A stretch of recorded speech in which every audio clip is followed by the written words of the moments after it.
is Chosen or the Destroyer. So we're gonna watch The Age of Artistic Vandalism by Nux Taku. If you know who Nux Taku is, another VTuber. Much bigger than me. But grab your snackies, grab your bevies. Let me know what you eating or drinking down below, and let's see what this is about. There's a trend that's been really popular on the internet lately. A lot of companies are doing it. Everyone's putting their dicks in different bags to try to find different places to suck money out of different IPs that are already established and made great by someone that actually knows what they're doing, and it's pissing me off. I've decided to dedicate my main channel to passion project videos where I do a hell of a lot of research and I don't expect to get a lot of views because it's something that I'm passionate about, but everyone else might not be, and that's what we're doing today, baby. We are talking about the perverted world of artistic vandalism.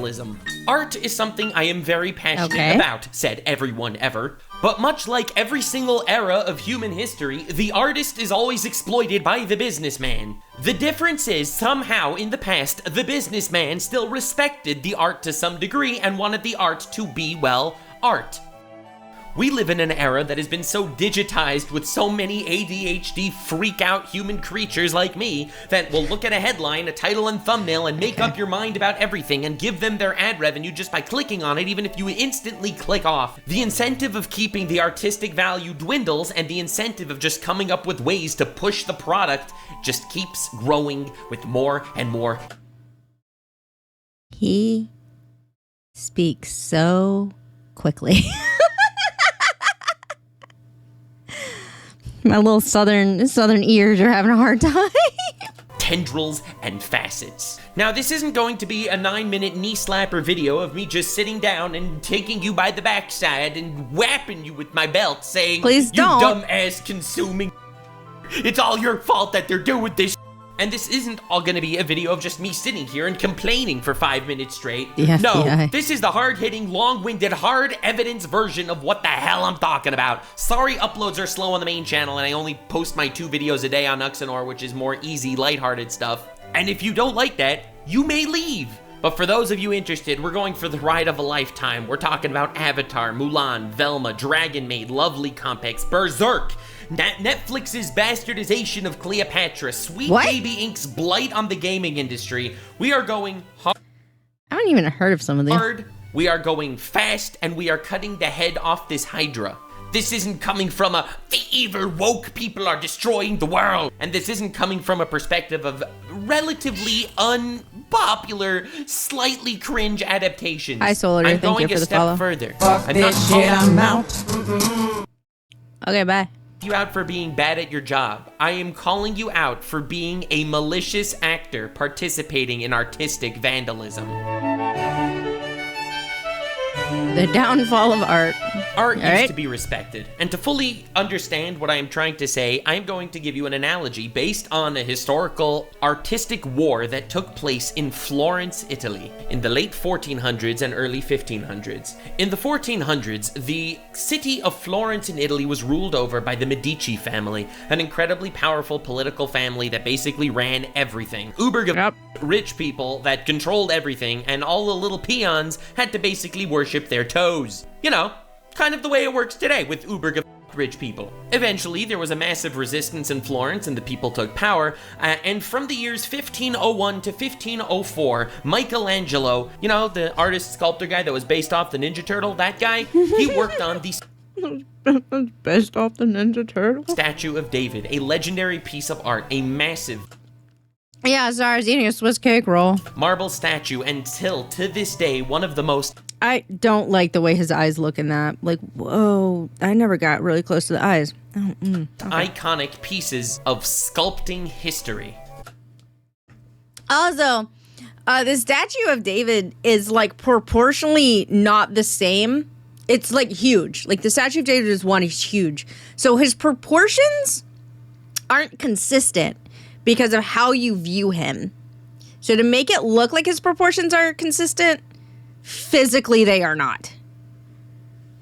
Fun fact. The statue David was meant to represent, David from the Bible who fought against Goliath, a massive force. But despite the fact that he was up against a literal giant, David, a little guy with a slingshot, was able to take that dude down. It was to represent how the little people, the resistance in Florence, were able to go up against the Medici family and actually win. They were actually able to take the city back. They were David and the Medici family was Goliath. This statue was erected, not with an erection, because goddamn, that is one tiny dong, but it was erected to represent the victory against the Medicis. Fast forward to 1559, in that same square in Florence, they painstakingly built the Fountain of Neptune by the commission of, you guessed it, Cosimo I de' Medici. That's right, the Medici family was absolutely back in power.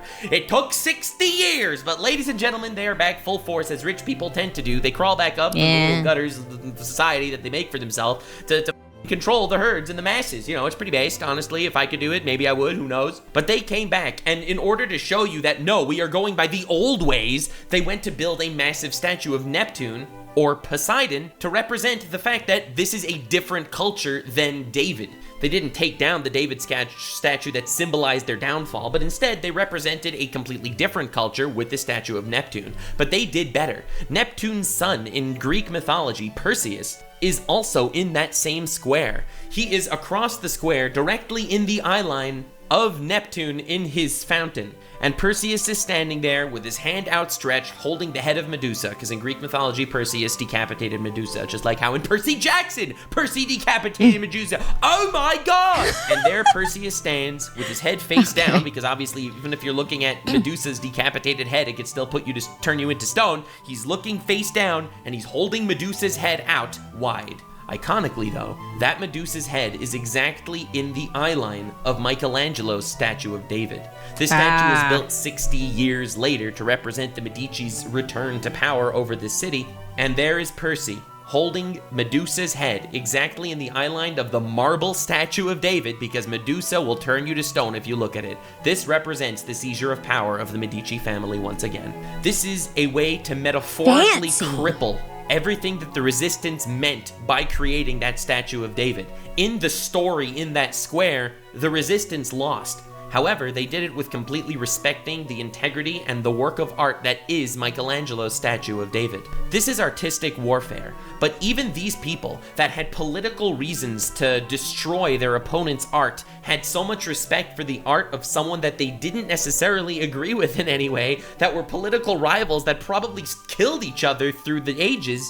When it came to a work of art, they would leave it untouched. It was a piece of the history of the world, and it spoke for its time period. It was an ideal that, yes, maybe 60 years out of date, and right now, the resistance doesn't exist anymore, but it was still something that existed and mattered to that time. An existing piece of history, and respect to it was warranted. I say this as a precursor because even though you may not like or hold disdain for someone else's piece of art, if you are tasked to work with it, whether you are adapting a cartoon into a live action or you are localizing the translation of an anime. I'm gonna pause that because I just thought about it. Like, you know how you go into like a museum and all of the like old like suits of armors and stuff are super shiny, or a lot of like marble statues are very pretty and shiny and stuff like that, or like a bunch of Egyptian stuff is like smooth and stuff. All of that shit used to be painted.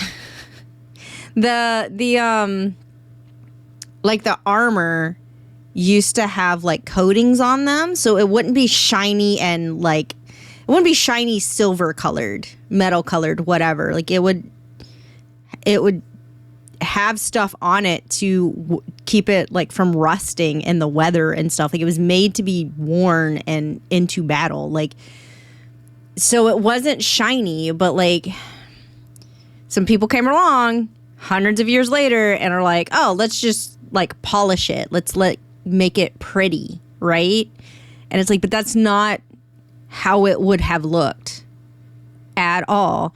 And then it's like, oh, let's, take the painting and stuff off all this, like, marble and sandstone and all this other stuff because it's chipping away, and we'll just leave it the color of the stone, even though historically a lot of that stuff had been painted. Just the paint wore off over time. I don't know. It's just the more you know. Or you are a game company that is trying to get brownie points by putting different pieces of agenda in video games to sell better to different groups. Blizzard. You are people that are supposedly loving the thing you are doing. You are working in this field to create something that people enjoy out of something else that people enjoy. That is your job. And if the Medici family, a tyrannical government, like this had more self-restraint and like respect for art than you do, back. well, then that is saying something very, very wrong about society today. Now, with all that boring history crap out of the way, because I know you're all here to see me breathing down people's necks and spanking people's buttholes, I don't think there is any show that is almost as universally beloved as the cartoon Avatar: The Last Airbender. A legitimate Guys, it was so good. Avatar: The Last Airbender is legitimately good. It had a lot of like, it was like up there with like Teen Titans, like the original Teen Titans, not Teen Titans Go, where it's like they're teenagers that are going through stuff, right? Like they have to learn lessons, there's stakes, like it was just good. It's the writing was good, like the art was good, like they put a lot of effort into it. Like they put effort into like different martial art moves, different regions, you know, different socioeconomic thing. Like they put so much into it. All right. Unanimously acclaimed masterpiece that no one hates at all in any way. And of course, you know where this story is ending. It got a Netflix adaptation, bringing it into the world. So I have seen the M. Night Shyamalan movie, which was terrible. I didn't pay for it at the time. I knew someone, Ray, I think, worked at the theater, so we got free tickets and we saw it. But like, so we didn't pay for it. But that was a travesty. And then I haven't seen the Netflix one. The most I know about the Netflix one is like people are upset because like Sokka isn't misogynistic at the beginning, and like so he doesn't have like that growth, because like it's important, right, for you to grow as a character, right? But like so he didn't have like personal growth because he wasn't, you know, he didn't view women as weak or whatever. All the wigs are bad, like random other stuff. So World as a live-action anime adaptation. Jolly. Thankfully, they didn't give Sokka dialogue that made it sound like he was sucking on skibbity toilet riz every single sentence or two like they like to do in all these other adaptations. What? Unfortunately, however, they absolutely cucked every single character plotline as well as the major themes for the entire series. Now, everyone knew this was going to be bad when the actual original writers of the Avatar cartoon walked away and didn't want to have their input exist in the actual live action. That is a bad freaking sign. But even more than that, before actually releasing the very first episode of the Avatar, they sat down and they were like, Avatar was a little problematic back in its day. As a cartoon, there were a lot of problematic themes. For example, Sokka was sexist. Yes, you heard that correctly. It is called personal growth. Like, if you don't have personal growth of your characters, it's boring. Like, just, are you serious? Also, we want to make it a lot better. We want to improve on it. So we're gonna make it a lot more Game of Thrones like. Little the audience knew. They were talking about Season 8 of Game of Thrones. This was obviously the biggest red flag in the world. 8. I know Matt Owens, the showrunner of the One Piece live-action adaptation. He would never say something like that at all. You see, because he actually loved One Piece when he made that adaptation. And I haven't watched all of it because I was waiting till I was like up to date in the anime, so I can now watch it, but I haven't gotten around to it. It is a darker, grittier version of One Piece, like the live action is, but I think it works really well and the heart is still there. And like the major things that happen are still there. So I'm just saying. You'd think that would be literally the bar on the floor for adapting. to actually like the thing you're adapting. Actually, the bar on the floor, which I didn't even think was a bar, was actually, watching or playing the source material, which could be said about the freaking Netflix people. At least they watched Avatar. The people doing the live-action Halo show never even played Halo. What? But getting back to Avatar for just a brief moment, a lot of people complain that You can still play Halo. Like today, you could just play Halo. You could just do that as like research. You could just play Halo. What? the Netflix Avatar is a bad adaptation, and I've seen a wide variety of reasons as to why it's a bad adaptation.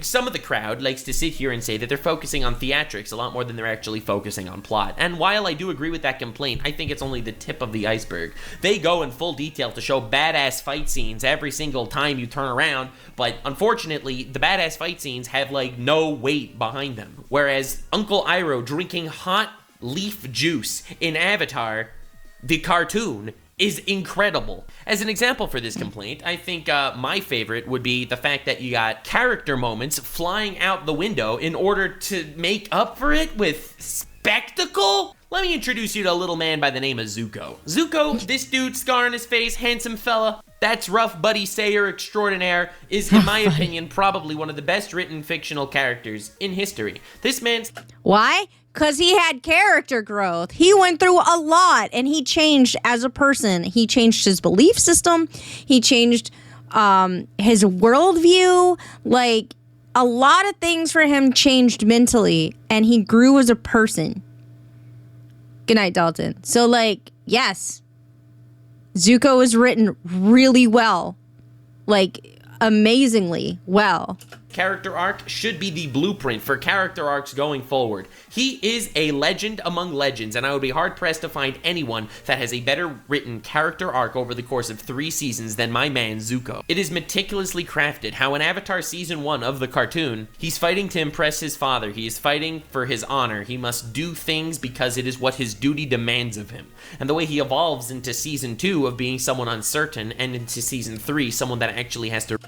Hey, Super Smash Bros. Welcome. remake Thank himself. you. Literal beautiful character writing. It's fantastic. Mwah. I could give you an hour-long video just on this one man alone. But I think one of the most iconic scenes to define exactly who he was as a person in the very beginning of the Avatar show was the way he got banished from the Fire Nation. He has been tasked on retrieving the Avatar, and until he does that, he is banished from his homeland by his own father. Now, in the Avatar cartoon, the way this went down was he pulled some shit. His dad got pissed at him, said he would have to do an Agni Kai, which is a basically mano-a-mano fire duel, because he disrespected a general. Now, this is pretty basic stuff, and you'd think Zuko would need to go up against the general that he disrespected. The big shocker is he actually had to go up against his father, Fire Lord Ozai. Basically, the main giga threat of the series. This dude right here, the main antagonist. He is the Voldemort, the Hitler of Avatar. And when Zuko realizes that the person he's going to be going up against in this fire duel is his actual father, he decides, I'm not going to fight you, you're my father. I love you, I respect you. Also, like, you're the emperor, and I respect that. Like, I wasn't trying to, like, talk shit to you. I wasn't trying to disrespect you in any way. I just disagreed with the general. And yes, the general was under you, and he was appointed, I guess, by you, but I wasn't directing that at you. And so he asked for mercy, and it does not go well. I won't fight you. And his father Fuck this shit, I'm out. by the fact that Zuko wasn't willing to fight him, branded him as a traitor, and sent him into the cold, harsh outside. Banished him from his homeland. It's an incredibly powerful and iconic moment in Avatar, I think, and it also defines exactly who Zuko really is. He acts all tough and acts like, he must do shit for honor and duty, but in actuality, his own value of honor and duty is so much more than the honor and duty that he keeps saying and spouting that he needs to do. This defines who he is at the very beginning of the... Yeah, I mean, like, the issue is that his values of honor and duty do not align with what the Fire Lord considers honor and duty. So, like, that is part of the issue, right? Story, and I think this is the building block that he builds on literally throughout the entire shit. The Avatar live action, because they want to replace emotions with theatrics, decided, you know what?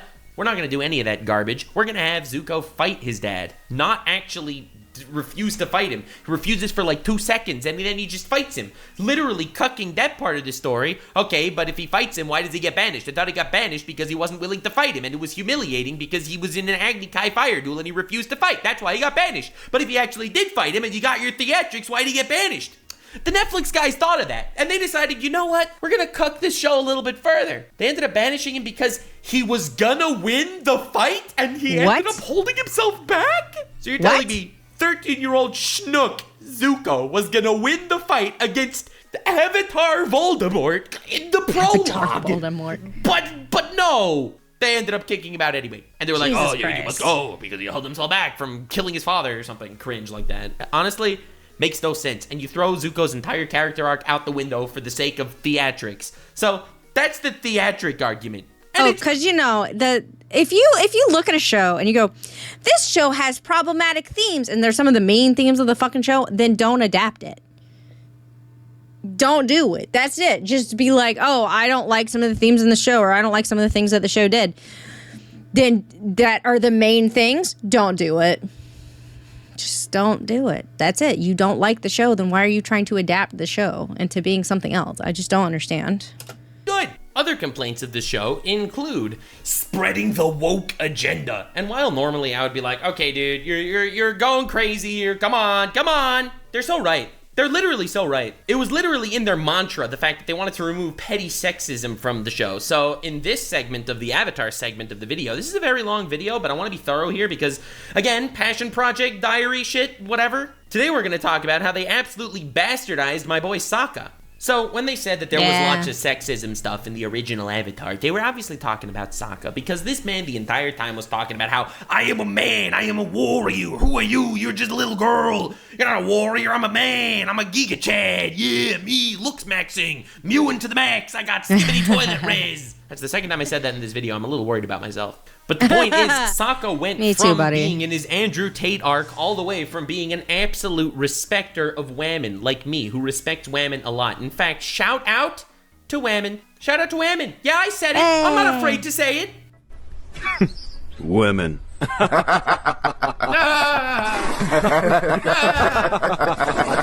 Sokka's character arc throughout the entire Avatar was also absolutely brilliant.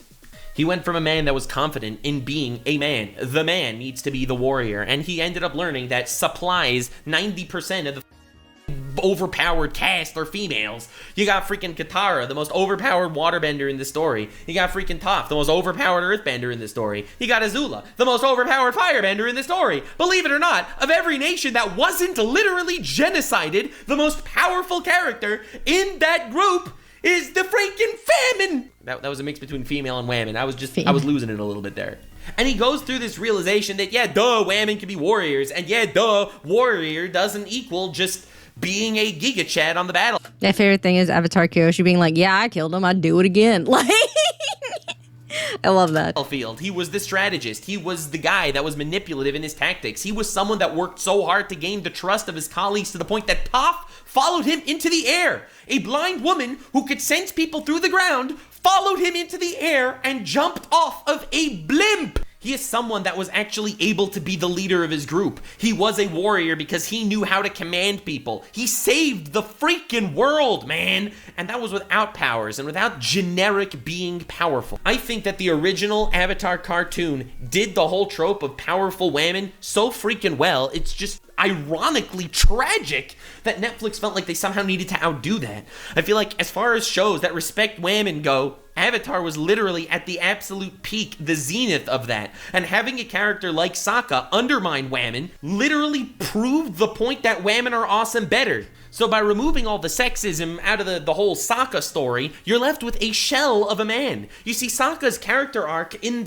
the actual Netflix show is so different than his character arc in the actual cartoon. You see, in the cartoon, Sokka's character arc was going from being someone who believed that a warrior was about strength and men were strong and therefore needed to be warriors. He went to someone who believed that everyone had a role to play. Yeah, like, it's also important, like, his romantic, like, relationship was Suki, who wasn't a bender. She was a Kyoshi warrior. She was not a bender. She didn't bend anything. So she was just a fighter. And, like, he gets his ass kicked and like respects her. And then like, yeah, he's here dressed up as a Kyoshi warrior, like trying to learn from them. Like that's, it was a big deal. Everyone in the show has really good character arcs and like learning moments and all this other stuff. I don't understand why you would just take that away. Like, I mean, yeah, he also, what's her name? Yue. He was also with Yue. Like, that was his, before he met Suki, his, like, romantic whatever. But, like, I think Suki changed a lot for him because Yue was more of a, like, stereotypical kind of, like, quiet princess, sort of. Like, because that's the role she had to play. But, like, why? Why? I don't understand why you would take this away. It's like, oh, well, we don't want him to be sexist. But he learns. Like, he has character development. Listen, I understand that, okay, Fire Nation evil. They kill Air Nation. Last Air Nomad. Go fight Fire Nation and win. I understand. That is the overarching, like, too long didn't read, that's the plot. But, like, the journey is why you're watching it. And, like, the journey is, like, all of their character developments, what they learn, how they overcome their problems, how, like, they evolve as human beings to get from point A to point B. Like, why would you just take all that out? Because that's the, like... That's the whole point. Like, that's, oh my God. Women could be warriors on the battlefield, and men could be warriors in their mind, strategic leaders, and people with great senses of humor, because at least the Avatar cartoon understands that women aren't actually funny. Like, they're pretty basic. That was a joke! That was a joke! That was a joke! But the point is, that's such powerful character development. Toph is like one of the funniest people, whatever. Ironically enough, Sokka goes through an entire character development from point A to point Z in the Netflix show within season 1 alone, which is already a red flag. Double red flag! The character arc is absolute shit, and the lesson is also absolute shit. Sokka was never sexist. He never looked down at women at all in the actual story. He never believed that men needed to be warriors in the Netflix show, because culture, am I right? Sokka was a character in the Netflix show that wanted to be a warrior, and... It's also important to note that a lot of the water tribes, like the big water tribes, were sexist. Like, they went to the northern water tribe, like, no, northern one? Whichever, the big one, the one with Yue. And, like, they wouldn't teach Katara anything because they were sexist. Like, that's the whole thing. He lived a life where it was, like, expected for men to go out and be warriors and women to stay at home and, like, maybe do healing or whatever. Like, that was like, the thing, right? He lived in a culture that believed that.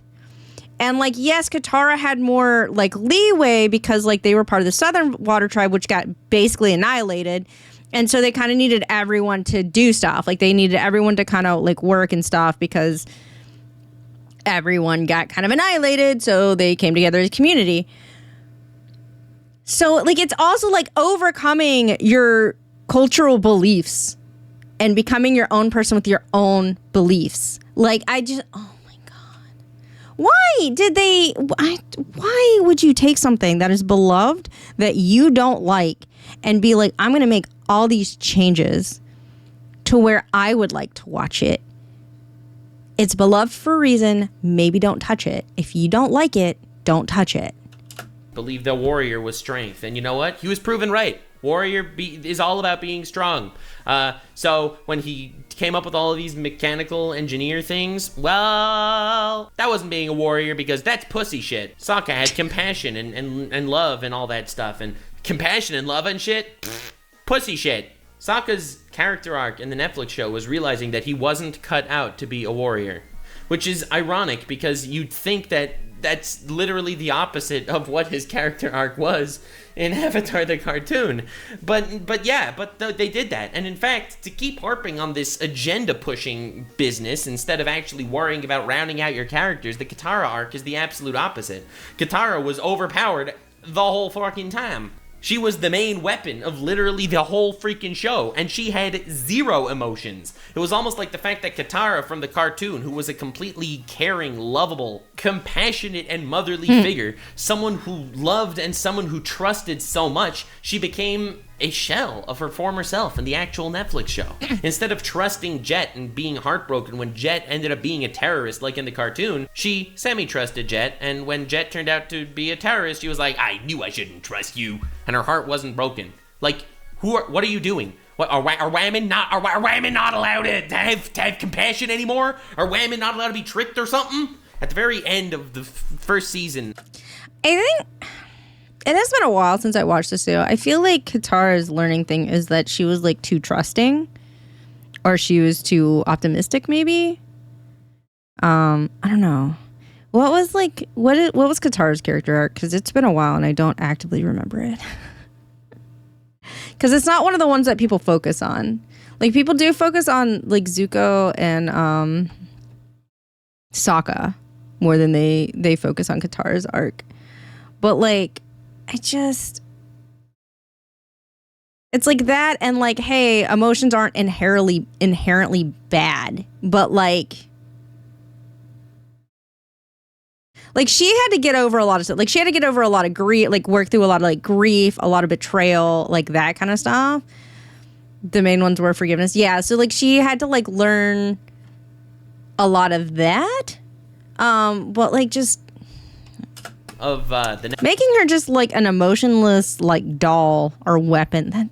What? Netflix avatar, when she goes up to the waterbending master, and the waterbending master says that I will not teach you because you are a woman. You know, like kind of like he does in the cartoon. The major difference is, in the cartoon, he ends up seeing the Netflix that Katara has and realizing that Katara's grandma was actually his betrothed. And he ends up realizing the error in his ways and says, you know what, I could help, I'm going to teach you waterbending. And Katara actually managed to get a master. She proved him wrong. She was a girl boss in the original Avatar cartoon, and that was dope. In the Netflix cartoon, again, for the sake of agenda, they decided to completely artistically butcher this entire sequence. So Katara doesn't end up learning from this waterbending master guy. Instead, she decides to go to all the women of the water tribe, the healer ladies, and was like, women of the water tribe, for far too long have we been suppressed. Rise up, females. And the women healers with zero combat experience end up on the front lines. You did not help these women. Then ironically, towards the end of that sequence, she goes up against Zuko, like she does kind of in the cartoon, and she ends up being OP. She freezes Zuko, it's all dope, and Zuko's like, wow, you finally found yourself a master, didn't you? And Katara says the worst words you could ever hear in a modern movie. Katara says, I'm my own master, I don't need no man. And it was like, oh, just put a bullet in my head right now. Holy shit. Literally butchering every single character arc. That's aside from everyone hating on Aang, all right? I didn't want...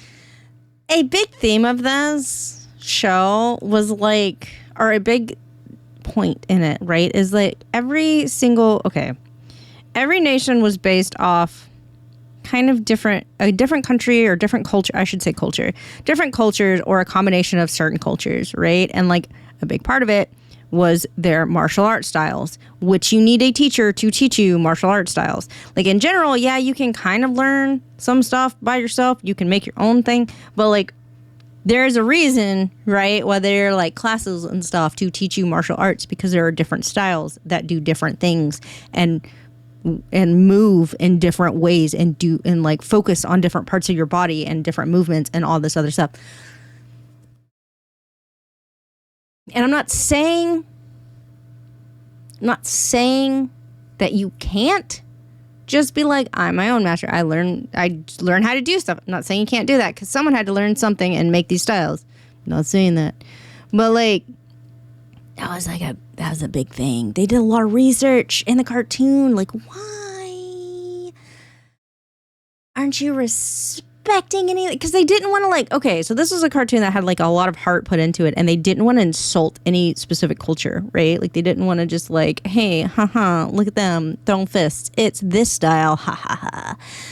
No, they went and they looked and they were like, this one they move very fluidly. Like we can use this for water because of how they move. Let's look into their culture. Let's look into this. Let's look into their styles. Like that kind of stuff. Like they did a lot of research. And you're spitting on that research. Okay.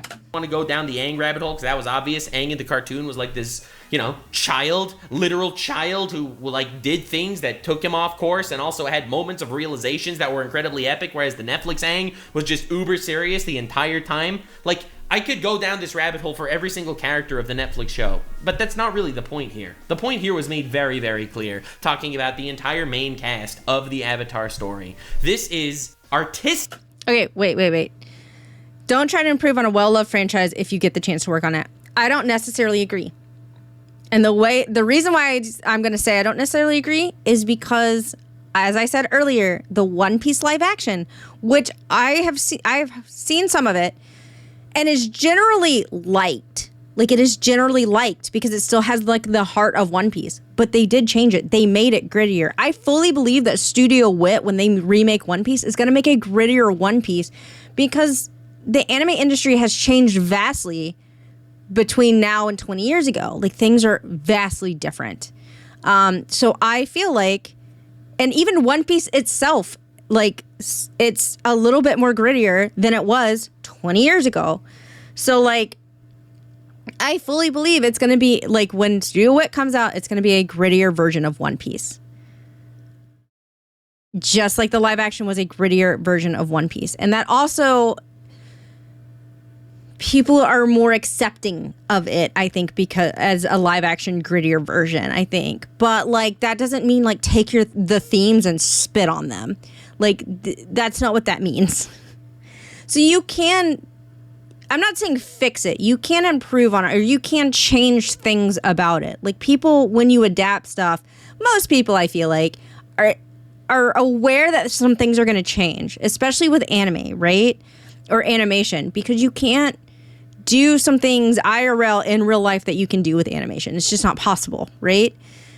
And, like, okay, generally animation are longer running shows, and they can be longer, and they can take their time with certain things that, when you try to make a live action, it's going to be a shorter run. It's more expensive to produce. You're going to have to cut some stuff. We understand this. Every movie adaptation, like our book adaptation movie, is like that. We understand it. It's just how you do it is important. So just like the issue, I think, is like these people weren't fans of the original.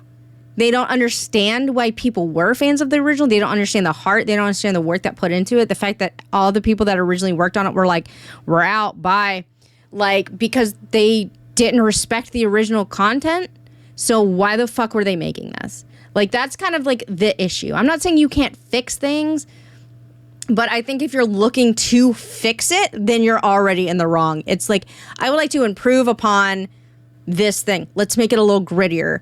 Hey, I felt like this is a plot hole. Let's discuss, is this a plot hole, or is this like a thing, or did I just miss something during my walkthrough and or watch through and this thing was addressed and I just missed it, or like something, But if you're going in like, I'm going to take this, I'm going to fix it, I'm going to fix a bunch of themes in it, then no, you should not touch it. Like it.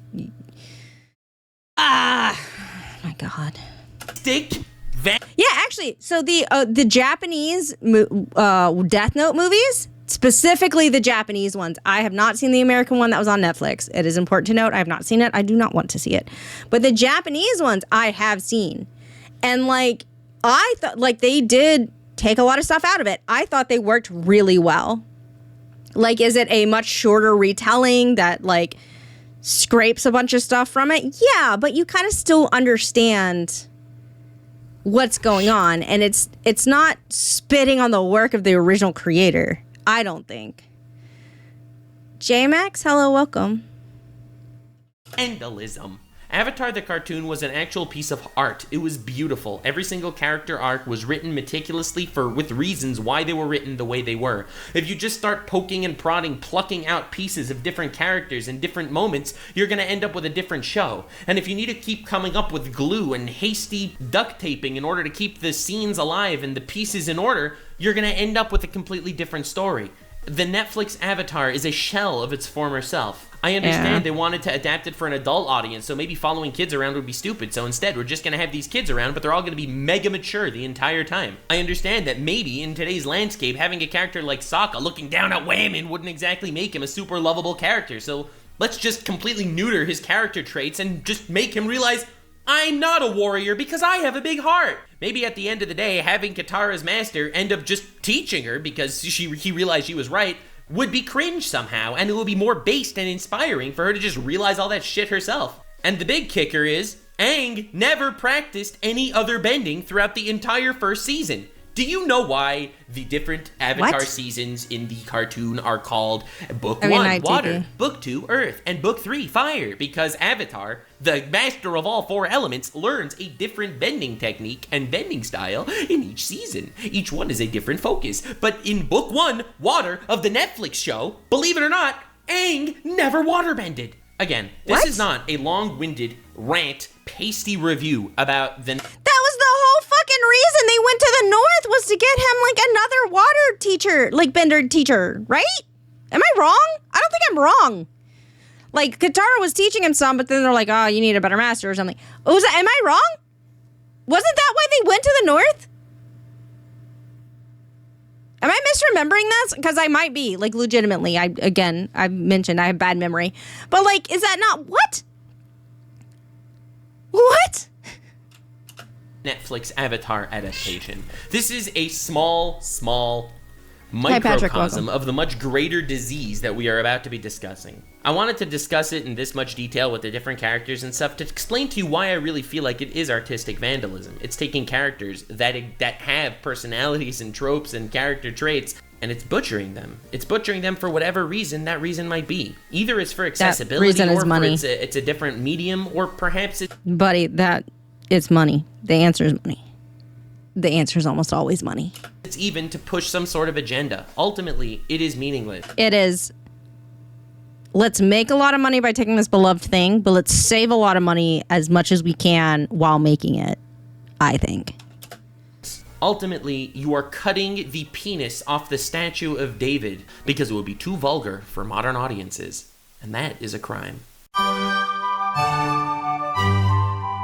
Now, I'm not going to be covering every bad adaptation ever created by man, or we will never leave here. I am only going to be covering various different adaptations in different fields and in different time periods in order to properly realize and recognize the fundamental flaws in this entire situation. Before getting into the obvious harm, in my opinion, of artistic vandalism, first I need to make you acknowledge the fact that artistic vandalism exists, and it is happening, and it's a disease. And what better way to do that than through Disney's absolute abominations? And the best way to do that is to go back in time to 1998 when Mulan was released. Mulan is one of the greatest movies of all time. It is easily in my top 5 animated movies ever made, and it is... I really like Mulan. I liked Mulan growing up. I get it.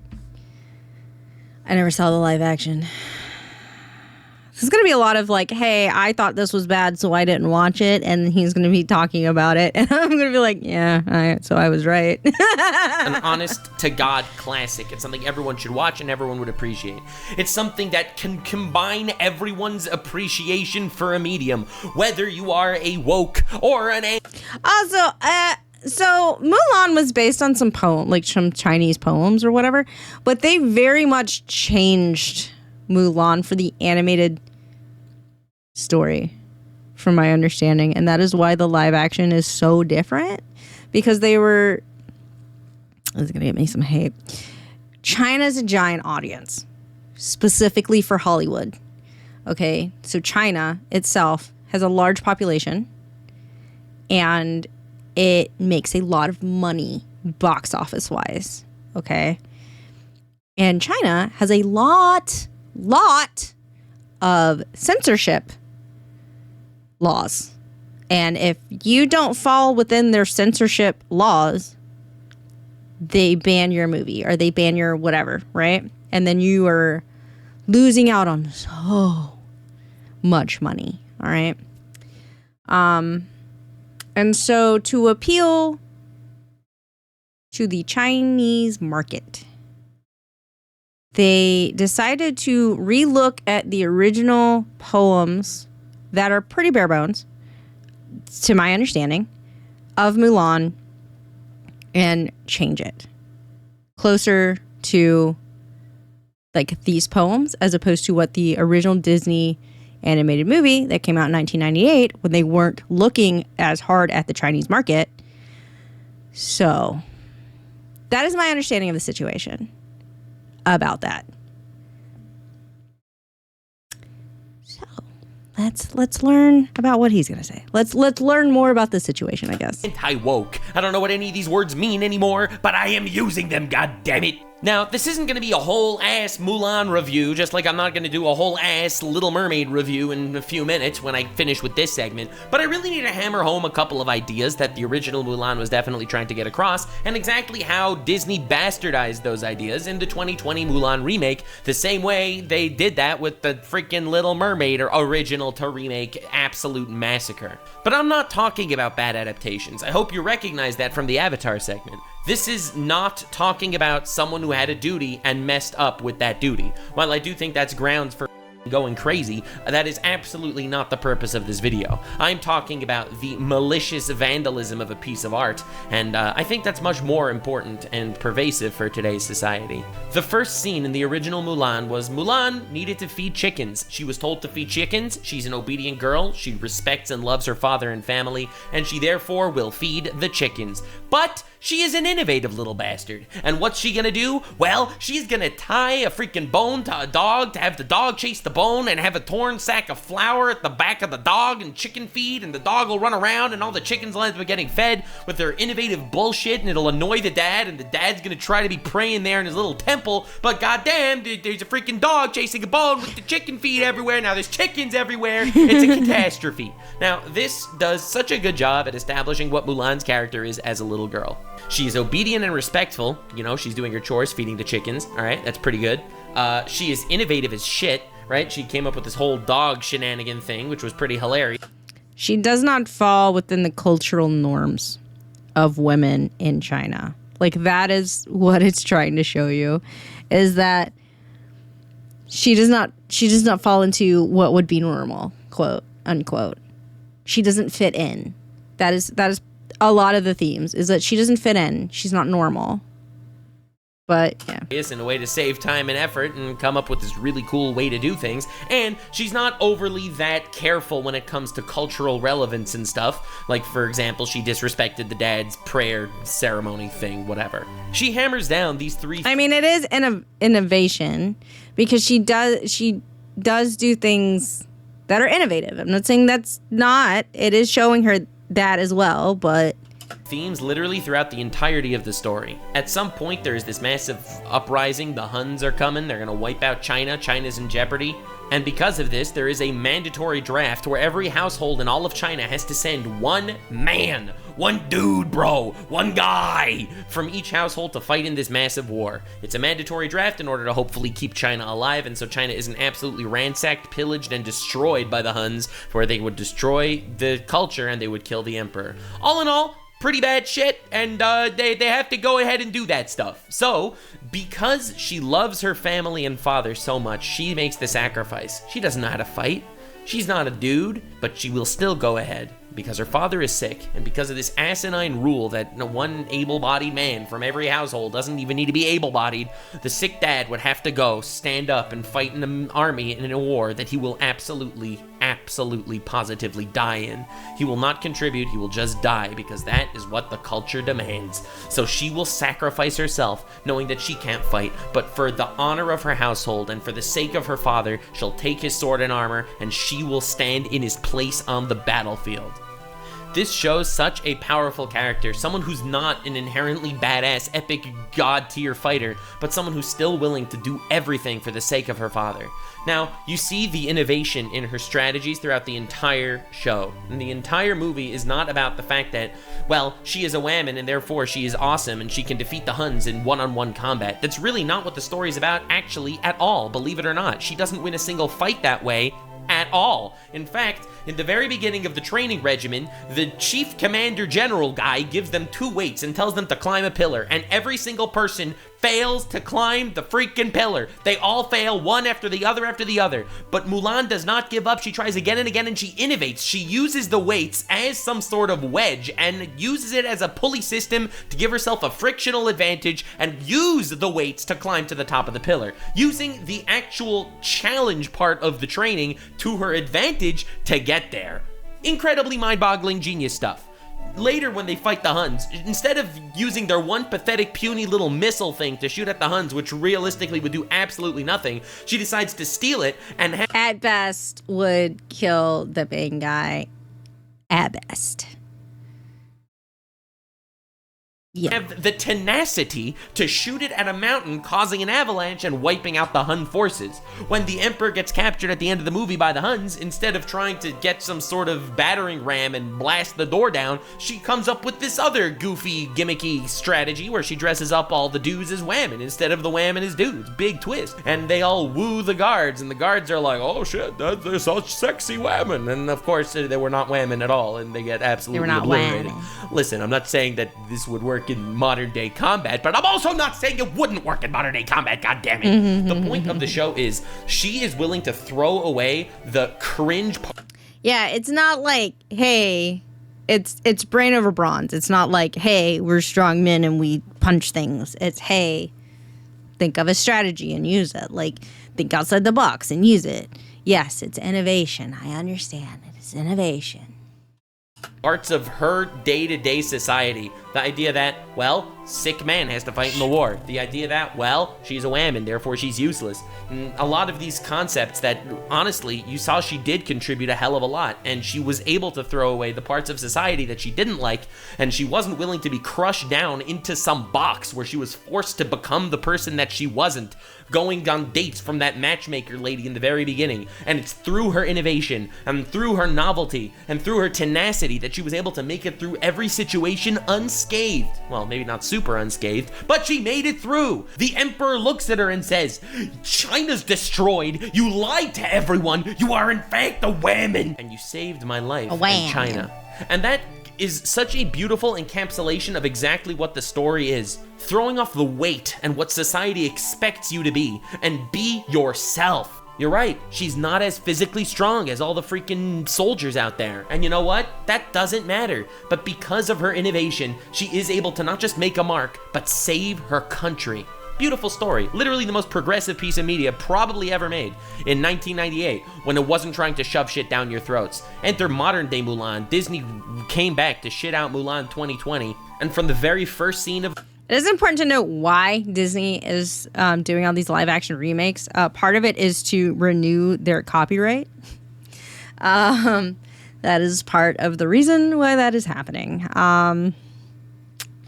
So I will say, out of all of the ones that I have watched, of which I kind of stopped watching them after Beauty and the Beast, my favorite is Cinderella. My favorite adaptation so far has been Cinderella. I stopped watching them after Beauty and the Beast, so. The movie to the very, very end, you see exactly what went wrong. They had a message to promote, and they built the story around the message. Now, as I've already established, Mulan, literally the most progressive piece of media of all time. But they came back, and they literally reanimated it, but the necromancer had a speech impediment and brought down some half-deluded zombie from the grave that literally is nothing but a shadow of its former self. The very first scene of the Mulan 2020 live-action remake is Mulan is a freaking douchebag. She's not doing her duties. She's not obedient or honorable at all. She's standing on a roof. She slips off the roof. She grabs a bamboo stick and freaking becomes a ninja. She flips down like a hidden leaf ninja in Naruto. Absolute god-tier fighter. And then when they start demanding people come to the mandatory draft because China is in danger, well, she's literally the strongest fighter in the entire country, so you can bet your booty she's gonna be there to prove herself. And when she's standing there among the ranks of her fellow military men, acting like she's a dude, and the guy gives a speech to the people, and the speech is, "Do not lie." And she's like, "Oh shit, I'm literally lying right now." And all of a sudden, the battle is not about finding your place in an oppressive society or realizing who you actually are, using who you can be to its fullest potential. It's literally not about that at all. It's suddenly about whamming strong. And unfortunately, that is literally the antithesis of what the original Mulan was actually trying to promote. It's because of this ass-backwards mindset that they went into this story and completely butchered the shit out of it. Not a single character thread was actually thought through from one moment to the other. Mulan, who was an absolutely brilliant, innovative fighter in the original Mulan, became a just random strong soldier lady in the new one. She didn't do a single innovative thing in the entire Disney remake movie. They absolutely cucked her, and in turn, literally made Whammon look worse than the original did, despite the fact that their entire message was Whammon strong, and Whammon should be fighting, because Whammon in fact strong. And that guy's stupid, because he don't think Whammon's strong. And don't think The Little Mermaid is free from literally the exact same criticism. The Whammon strong thing is so prevalent in modern day Disney that they completely need to destroy and rewrite history to make it look... You know, this is gonna be bad, but I miss the Disney love stories, like the princess and prince love story kind of thing. Don't get me wrong, I do like Moana and I do like the first Frozen movie. I don't think those movies need or needed sequels. In fact, I did not really like Frozen 2. I felt like it devalued the lesson we learned at the end of Frozen 1. So I was like, why the fuck are you giving me this? But like, I'm not saying that those things can't exist. I mean, like, Mulan was one of my favorite Disney movies. There is slight romance, but she doesn't, like, she kind of, but doesn't really end up with, like, Shang at the end, right? Like, he comes to visit, he stays for dinner, but there's not, like, a kiss, we're gonna be together forever, like, scene. It's just kind of more open-ended. But, like, I really miss, like, the Disney love stories. And I kind of wish they would go back to the, like, love story fairy tale kind of thing. Personally. That's how I feel. And I understand that they're doing, like, I don't know. So with these live actions, you either have, like, the Beauty and the Beast, where they try to be exact. You have Maleficent, which is the quote-unquote Sleeping Beauty version, which is off the rails doing its own fucking thing.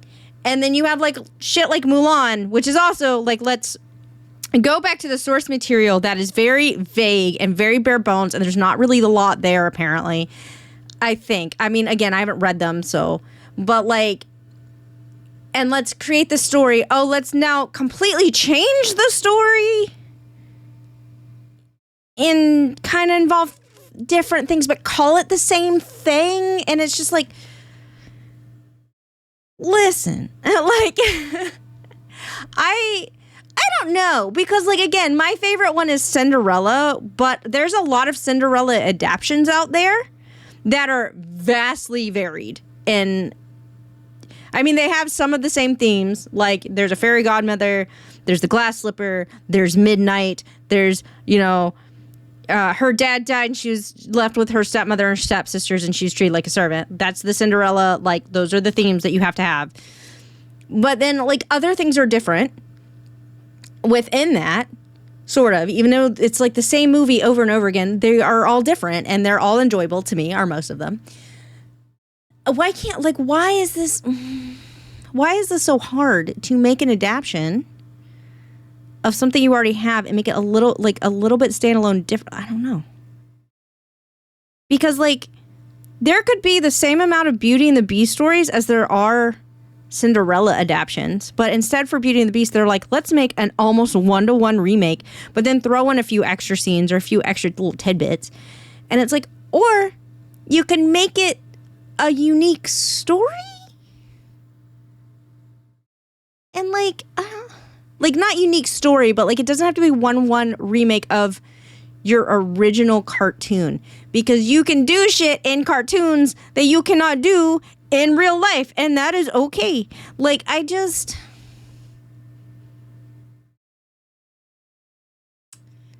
know, man. I don't know. Look like old Disney movies kind of followed this mentality. Now, women are strong. That's a true thing. And the beauty of The Little Mermaid is Ariel... So it's like, they're trying to take these things and it's like, women are strong. They don't need no man. And I'm like, but also they're allowed to have men? Like, they're allowed to be in relationships. Like, that doesn't mean you're weak because you're in a relationship. Like, you're in a committed relationship. Now you're not strong anymore. That's not what that means. Just make them girl bosses. It's fine.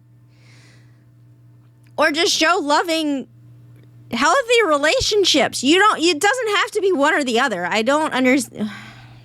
Was strong. Maybe she wasn't strong that she personally solved every problem that ever happened in the history of time, but she was strong-willed. I don't think there is a better story about an expression of identity than the original Little Mermaid. Ironic as it sounds, it is the most freaking based, soul-searching, identity-finding piece of media you could think of.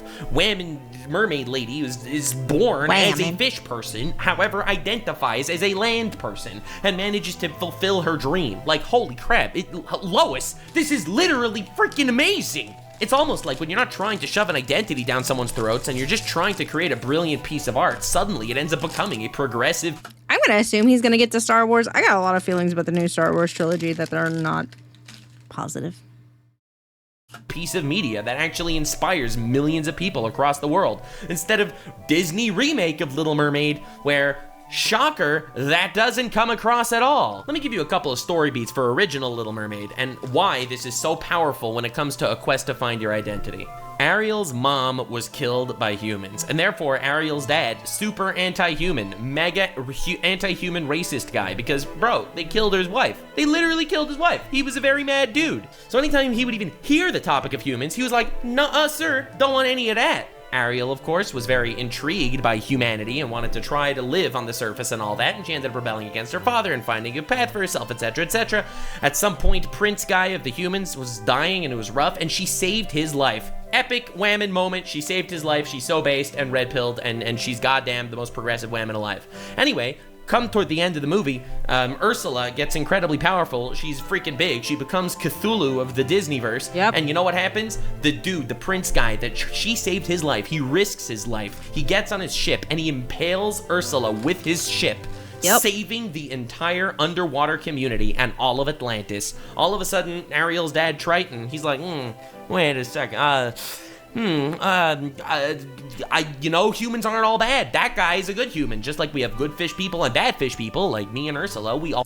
And also, I want my daughter to be happy, and he seems okay. Also have good humans and bad humans, like the prince guy, and also that random human guy that killed Ariel's mom. So Ariel actually manages to convince her dad, fulfill her dreams, and find her identity, going to the human world, and it's beautiful, right? Like, honest to God, beautiful story of self-expression, finding identity, and crushing major boundaries between father and child, and also boundaries between races that only saw a fraction of what the other race was about, and therefore decided to come up with this whole weird mind conglomerate of what they actually are, discriminating against them based on one stereotype that you saw. Beautiful story, mega progressive. God, I love how progressive this is. I'm using that word as a meme, I'm sure you understand. Enter modern day Disney. Holy shit, it makes no sense. I was on a plane, and I watched, like, a little bit of the first part of The Little Mermaid, like the live action. I haven't seen, like, my favorite Disney princess is The Little Mermaid because she's a fucking otaku, and I am also a fucking otaku. She's just a human otaku, and I like anime shit. But, like, I relate, you know? So, like, but, like, so I started watching, like, the very beginning of, like, the live action, and I was like, the vibes are off. Like, I don't know. The vibes are off. And because, like, my flight wasn't a super long flight, so I didn't get to watch all of it. But, like, I was like, the vibes, though. At all. Like, the actual plot doesn't even make sense. They remake The Little Mermaid, resuscitating the corpse of the original, trying to give CPR to a dead guy. Yes, she saves the prince, just like she saved the prince from drowning in the actual original. However, when Ursula shows up and Ursula's all dangerous and stuff, you know what happens? Well, guess what? She saves the prince again. She, the lady who's living in the sea her entire life and has zero idea how to freaking pilot a ship, jumps in the boat, controls the boat, and impales Ursula with the boat. She does it. He doesn't repair her. No, she does literally everything. Dude, mega cucked for the entire movie. Her, though, bro, she knows how to freaking steer a ship. Basic shit. She jumps in, she saves the day, she kills Ursula, and her dad is like, yes, I accept you for who you are. What? The whole idea of the dad accepting her for who he was is because the dude is the guy who risked his life. The human risked his life to save Atlantis. That's... Why are they looking and going, let's just basically The guys don't have to be here, you know? Like, we'll just make the girl do everything. We'll make the girl here. We'll make the girl do everything. And the guys are just kind of there. Like, they're the eye candy. They're the damsel in distress. You don't have to do that. You already had strong female characters.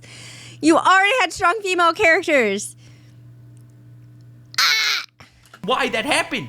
But the plot doesn't even make sense. Forget the messages that are stupid and skewed. The plot itself is garbage. And it's on purpose. Now, I don't think they made the movie bad on purpose, but they did make the movie different on purpose. They tried to change enough little details of it to fit some kind of weird agenda that's being pushed. And you know what gets sacrificed for the sake of this agenda? Art. Art gets sacrificed. And not just are you undermining your own art, but you're undermining a beautiful piece of art that was built. You're undermining my brain. Not really. But like, you don't have to write, you don't have to take something that you made that people like and make a character that people like worthless in the story. Like, you don't have to do that. People get mad when you have a story that exists and you take all of one character's achievements to put it on the other character to make the other character like OP and amazing and like the original like other person. Might as well not be there. People don't like that. That's not better media. That's not better than the original story. Like, people generally don't like that. Quit doing it.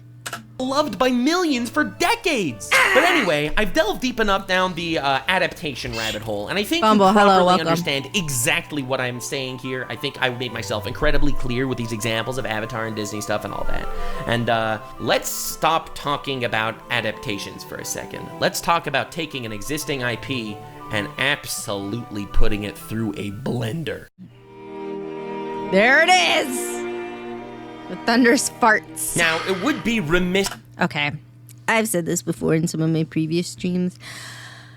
I have not watched all of the Star Wars movies. And or all of the Star Wars anything, really. I've watched, honestly, not a lot of Star Wars historically. And you can rip me apart for that, and that is A-okay. It's whatever. I didn't grow up on them. I didn't watch them. It's fine. Hey, Ricey. And it's fine. It's fine. It is what it is. I have seen some of the prequels. At least one of the prequels. And I, have seen like some of The Mandalorian, and I have seen the newest trilogy. And I say that because I was like, what is this? This is so formulaic. I don't enjoy Mary Sue's. Like, I think that's boring. I think you should have character development in your stories. I'm sorry. I don't know. Something. But inherently, this character has no flaws. Character is boring and not realistic at all. And I hate it. It would have been so, I was like, oh man, like if they made Rey a Sith or go to the dark side in movie like 2 or 3, like in movie 2 or in movie 3 or whatever, that would be pretty neat. Like, and like have like Kylo Ren is now, on the Jedi side because he's seen the error of his ways or whatever, but now he's having to go through the fact that like he, spoilers, killed his dad or whatever, like all of that, right? And then like Rey's now evil and like a Sith, and I was like, oh man, that'd be cool. Also, I just want a gray Jedi, like are they Jedi, gray Jedis? Like just a dude like who has like both Sith and Jedi powers or whatever, like Force powers or whatever. That's just like, leave me the fuck alone. I'm living my life. Like I don't want to be part of this political bullshit. Like I'm like, just leave me the fuck alone. I want that. Okay. I know there's some Star Wars games that are like that follow like a gray Jedi. I 100% want to watch that. Like just a dude that just wants to be left the fuck alone.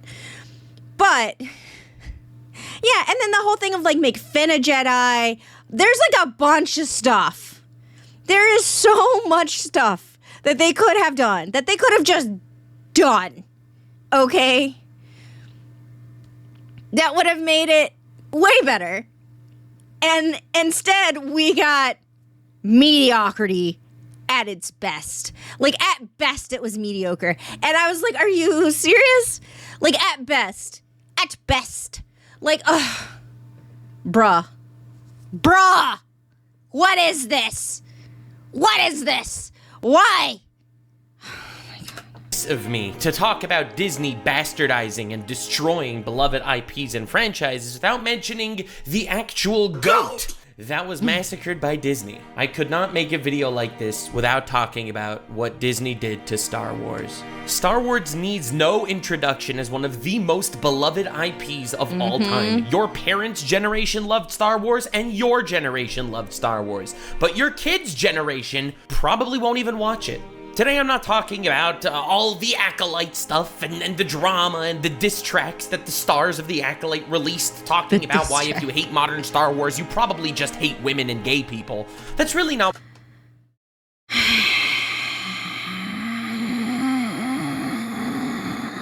Okay. So, once again, I don't know if you guys have noticed a trend. And that trend with Disney is that instead of putting any LGBTQ plus things in their movies, their big Hollywood blockbuster movies, they're putting it in their shows on Disney Plus. Their Disney Plus specific shows. I have a theory. Would you like to hear my theory? Because it goes back to the whole situation that I mentioned with Mulan. Disney and Hollywood are catering to Chinese audiences because that is where a lot of their Hollywood money comes from. Okay? Like, that is where ticket sales come from, movie sales come from, box office sales come from. Okay? As someone who's been trying to watch like Don May live action and stuff, and I've been reading Don May and stuff, it's a thing, right? It's a thing. You can't have LGBT plus themes, characters, etc. in your big blockbuster Hollywood movies if they're going to China and you're not going to change that for the Chinese release. You just can't. They won't let you. Like, they will just block your movie and then you're not getting like $1 billion, okay? Or like millions of dollars. Like, you're just not going to get that money. So they instead put it into their TV shows on Disney Plus. So far, at least. And like, I'm just so annoyed because they're doing stuff like this and they're catering to certain places.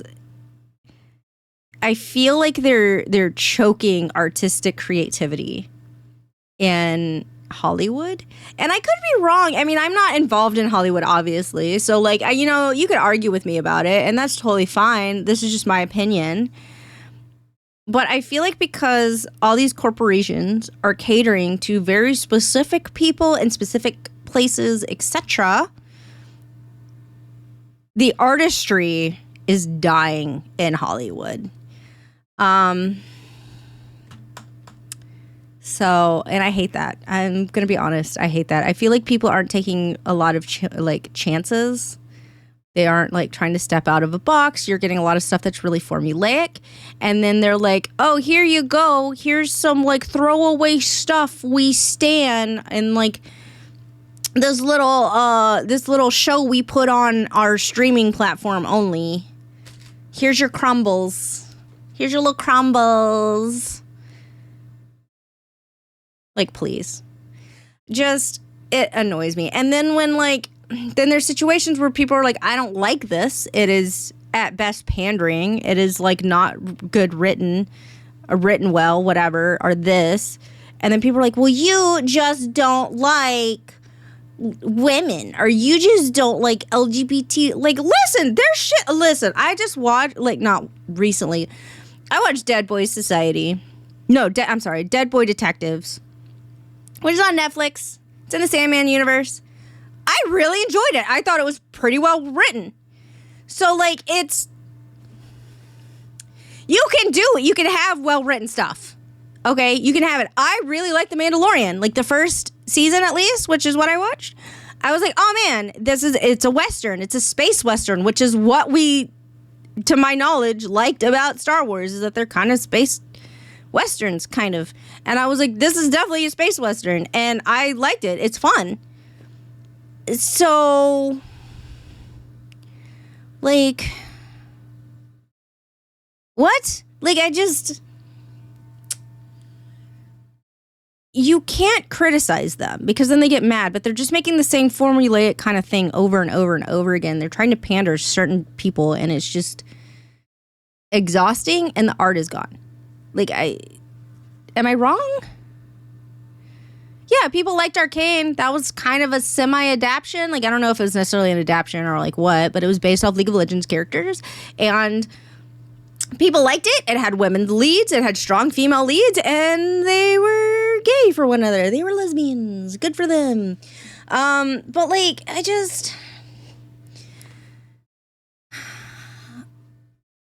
Space Western with Space Wizards. Yeah, like, I'm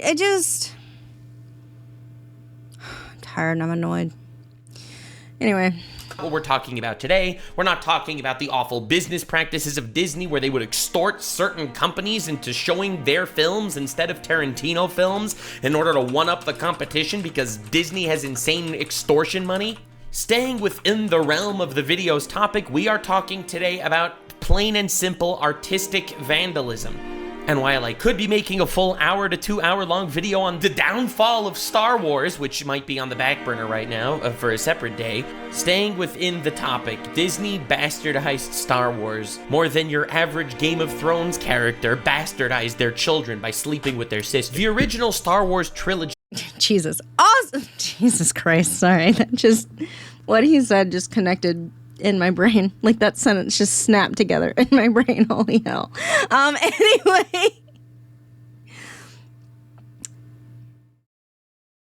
Anyway, Christ almighty. I forgot where I was going. That surprised me so much. I forgot what I was going to say. Oh my God. Just gonna continue because I don't remember what the fuck. She was the heartbreaking story of a boy who lived under an oppressive empire and fought his way to create a free world for the people around him. The prequel era of Star Wars was a glorious tale of how freedom dies, showing you this glorious, spanning democracy that's lasted for 1,000 years, and due to the evil machinations of one of the greatest written villains of all time, Jar Jar Binks, democracy died to a speech given by Darth Sidious telling the world that this is the first galactic empire to thunderous applause as they applaud a sycophant who gained power and destroyed a democracy. To this day, Order 66 is one of the most heartbreaking moments in cinema history, and the fall of Anakin to the dark side will be remembered to everyone. Obi-Wan sits there and says, "You are the chosen one, you are my brother Anakin, I loved you," and my heart breaks. Even though this was the end that we all saw coming because we all saw the original trilogy. We knew the democracy wouldn't last. We knew Anakin would end up becoming Lord Vader. But like a modern day Greek tragedy, we witnessed that descent and that entire situation unfold before our very eyes, and we could do nothing about it.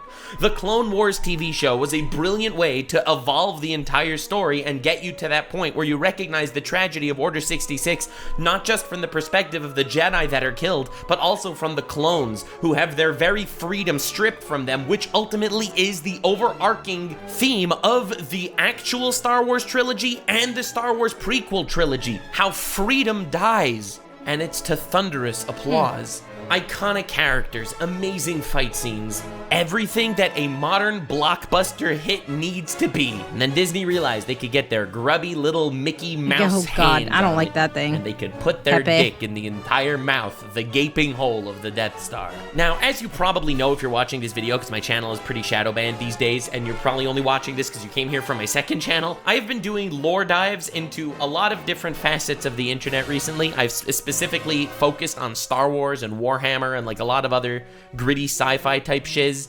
And learning about the lore of Star Wars has been an eye-opening experience. As a kid, I watched the original trilogy and I watched the prequel trilogy. I've watched a couple episodes of the Clone Wars here and there, and that's about it. And I still really liked Star Wars. But now after understanding the greater lore, the 1,000 novels written about the Star Wars franchise. Oh yeah, that was what I was going to talk about. There's so many fan novels written, or not even necessarily fan novels. There's so many novels written within the Star Wars universe. And you couldn't pick one of those up and be like, we're going to adapt this to a movie. Instead, you gave me whatever this Rey bullshit was. Bruh. That's right. 1,400-page books about the various eras of Star Wars history. The Old Republic, the High Republic, the freaking Star Wars Legends timeline. Did you know in the very first of the prequel films where Ki-Adi-Mundi, you know, dickhead Jedi guy, the guy who's not making fun of the guy, his head just literally looks like a big penis, that dude goes and tells everyone, but a Sith, we haven't seen a Sith in 1,000 years. Did you know why? Because 1,000 years ago there was a massive war between the Jedi and the Sith, and the Sith, under the rule of Darth Bane, the most goated of the goats, this dude established the rule of two. There was an entire race of Sith. There was an army of Sith. There was a massive cataclysmic war that spanned hundreds of novels worth of material. Eventually, when the Sith were at the very brink of defeat, Darth Bane made this whole rule of two shtick, and that's why, to this day, only two there are, a master and an apprentice. There's so much content that could be done there, or if you go even further back to Valkorion, the Sith Emperor, or Darth Revan, or Darth Nihilus. Every single one of these characters... Yo, Darth Nihilus looks cool as hell. Look at him. Hold on. He look cool. The Sith Emperor, or Darth Revan, or Darth Dude, look how cool that looks. That looks cool as hell. Nihilus. Every single one of these characters equally or more iconic than the most iconic Sith Lords you could think of within the current Disney canon of Star Wars. Did you know that Darth Revan was a Jedi who single-handedly started an entire war against Mandalore, then became a Sith, then became a Jedi? My favorite thing about Mandalore or Mandalorians is just they were like, oh, those lightsabers can block laser blasts. And then they're like loading a shotgun. Block this, dude. I love that. Jedi. As a Sith, he destroyed the Jedi. As a Jedi, he destroyed the Sith. He was eventually killed. He force-willed himself back to life to destroy the Sith Emperor, but the Sith Emperor was already dead. So he made it his mission to try to resurrect the Sith Emperor in order to properly kill him himself. This was so terrifying, the Jedi and the Sith had to team up to stop Darth Revan from resurrecting Valkorion, the Sith Emperor. This is like one of the craziest storylines of all time, and Jesus Disney would Christ. never ever touch it. They would rather somehow Palpatine returned. Now, you're probably thinking, yeah, but they Yeah, weren't... you're right. The Palpatine is back, and why? Why?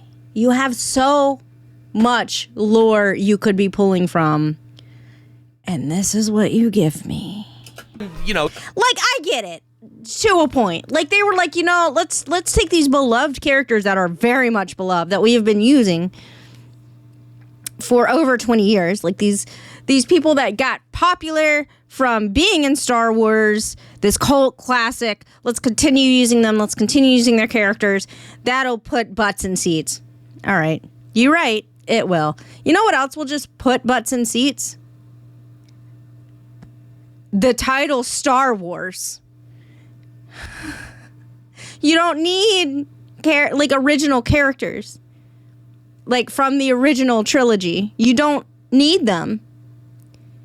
The name has weight by itself. The brand has weight by itself. You don't need the Millennium Falcon. You don't need Darth Vader. You don't need like R2-D2. Like, you don't. The title, the brand has astronomical weight to it. And like, you could have pulled, people would love to see historic Star Wars history movies.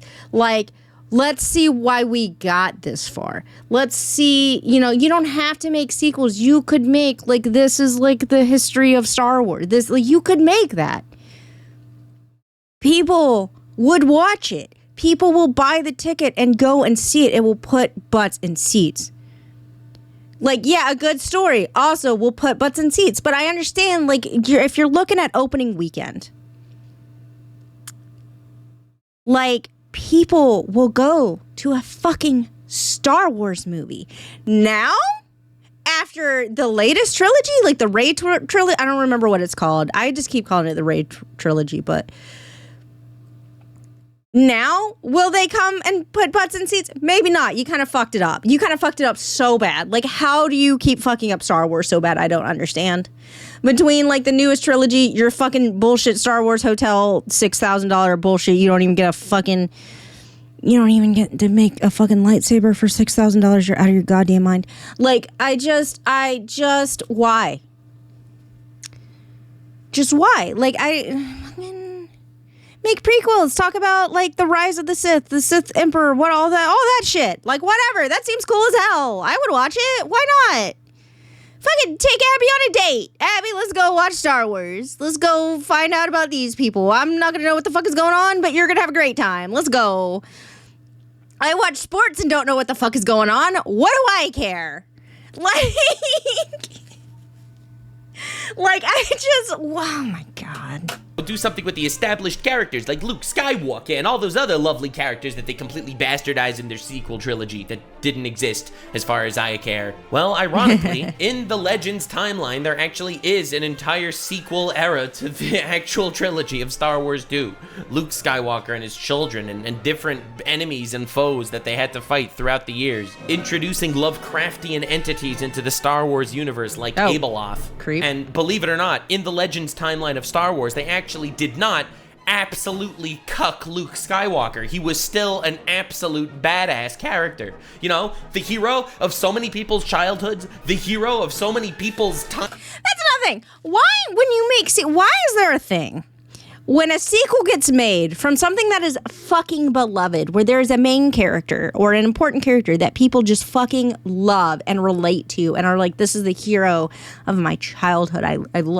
I idolize this character so much. Why is it when they make sequels, I'm looking at you fucking Star Wars, I'm looking at you fucking Avatar, Korra, why do they make those characters kind of losers later? Like, after the movies, guess what? They were a bad parent, or they were like a loser in some way, shape, or form. Like, why do you keep doing that? Quit doing that. Quit doing that. I don't know. Like, we already saw him being human. Like, we already saw all of that. Because they don't have girl boss. Oh my God. Whatever. I'm just like, why? You don't have to make the beloved character a shitty person in your sequel. Why do you cheapen the memory of that character? And be like, yeah, like, ends in romance, sequels like, oh yeah, they divorced, it was super sad, they didn't get along or something. Like, what do you mean? Why? Oh my God. timelines that they got to witness him start off as this little guy on some sand planet, which I hate because sand is coarse, rough, and gets everywhere. But this dude still took down an empire, an oppressive empire. He is an absolute mad lad. Well, now we have two things we could do with this character. Well, option one, we could give him an entire Legends timeline of him still being an awesome and show you how his family is pretty epic and great and stuff, and give him new trials and tribulations, a different generation that he has to raise. He needs to refound the Jedi Order. Pretty awesome, pretty badass stuff, honestly. That's pretty great. What's the second option, you're probably thinking? There can't possibly be a second option. Well, the second option is making him a hobo drinking walrus titty milk on a random planet and then die off screen in a pathetic way so you can follow other characters. Now, that is not how you treat a hero, Disney. Well, at least there's Han Solo, right? Nope! Han Solo got divorced and he was all sad. He became a hobo too. Bro, we got the Indiana Jones treatment. We'll hobify all of our favorite characters and he'll die in a pathetic way that was incredibly epically foreshadowed that he would just die in a lame way. Yeah, the sequel trilogy of Star Wars, in my canon, not real. Doesn't exist. It never happened. Disney never bought Star Wars. But aside from disrespecting the very characters, and aside from doing away with a glorious franchise with a brilliant theming, as I've mentioned about the death of freedom, you know what the major theme is of the new sequel trilogy? Well, I don't. There is no major overarching theme. It does not tap... Rey is a Mary Sue and is perfect, and she's just gonna win. I don't know. It's not good. Into the potential that Star Wars laid at all. The theme is, oh yeah, Whammon character, kinda awesome, ain't she? Bet you've never thought of a strong Whammon character in Star Wars before. I mean, aside from Luke's daughter in the Legends timeline of Star Wars. Or Leia. What are you doing, Disney? Now, ironically, despite all these incredibly powerful characters and interesting backstories and different lore eras of Star Wars that could have definitely been adapted in one way or another by people that actually had some sort of passion for the Star Wars series when they wrote this shit, Disney decided to do away with all of it and come up with their own stories. It's unbelievable. The audacity and disrespect this Mickey Mouse... Because then they didn't have to pay royalties or rights to use someone's work. But I feel like, and they could just do what they want with it, right? Because I'm pretty sure the writers for these novels really fucking care about Star Wars, and they really care about their characterizations that they wrote. So like Disney can't just do whatever the fuck they want, because those people are probably gonna be like, yeah, you can make a movie out of my novel. However, I want to be involved because, like, I want you to respect my writing and my characterizations and all this other stuff. They can't just do what the fuck they want. Well, it's not necessarily, like, royalties. There's, like... It is... I don't know what all the legality is when you write a thing, though. And, like, you're the owner of that story. Even if it, like... involves characters from a universe. I don't really know, despite the fact that I read fanfiction. What's up? But like, I don't know. There's something there, and I just don't know what it is. But like, I just fucking...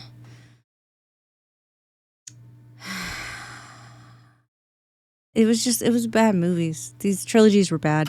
Piece of shit feels like when they just stick their dick in things and claim them as their own. Borderline molesting pieces of art that are written with passion and love by previous generations and amazing writers to create their own little factory of shit, putting more and more poop on the trash assembly line as they shove it out to the masses and try to appeal to things like audience demographics instead of actually making some sort of actually good story. Even characters that only showed up in the movie for like, 20 minutes, like General Grievous, you could give him an entire TV show based on the depth of his backstory. Again, I do lore dives on my second channel, so I've been learning about all this shit, and the more I recognize how great the Star Wars extended universe is, if you look at the Legends canon, the sadder it is that you see how badly Disney fumbled the bag. It's not like there was no more content and their adaptations were shit. There was more content, and they decided instead of adapting good content, they would just come up with their own little fart childs, decanonize hundreds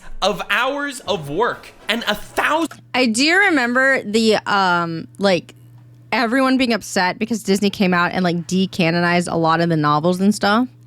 And people were legitimately upset. I remember hearing about that, and I was like, yeah, I'd be upset too. Like, that's, what do you mean? Why? And then also, again, so they made they made Rogue One, and like, was the Millennium Falcon one? I guess, either way, they made some like in the past movies, prequel-ish movie, whatever. You can just do that, just go back further. Because again, it doesn't have to involve the original movie characters. Go further. Solo, that's what it is. Go further. Okay? Go further back historically, and it could be cool. Like, it could be cool. The brand, you bought the fucking brand because of the weight that it held. You bought Lucasfilms so you could get fucking Star Wars because Star Wars is a huge IP property. Huge IP. It's property. Either way, huge IP. It is huge, right? With diehard fucking fans. Okay? Why would you not, like, why would you fuck it up this bad? Why are you going to take something that is beloved, that is a huge, successful IP, and be like, oh, let's be safe with it? You want to be safe with it? There's so much lore that was written for stuff that does not involve the original characters. People get upset if you do not, use the original characters in a way that they agree with. Okay? Like these fucking sequel movies that you just made. Like, I'm gonna 100%, all right?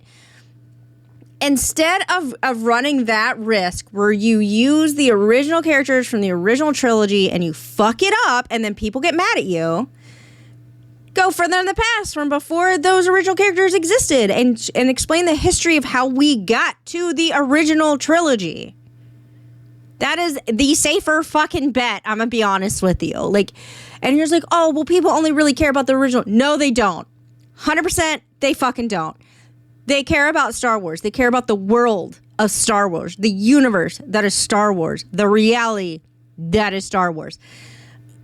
It doesn't matter what part, it doesn't matter what characters. They'll go see it if it's written well. First of all, if you slap the Star Wars name on it and if you write it well, they will go see it. If it is a beloved novel series or whatever, they will go fucking see it. Like, hell yeah. Why did you fuck this up so bad? I don't understand.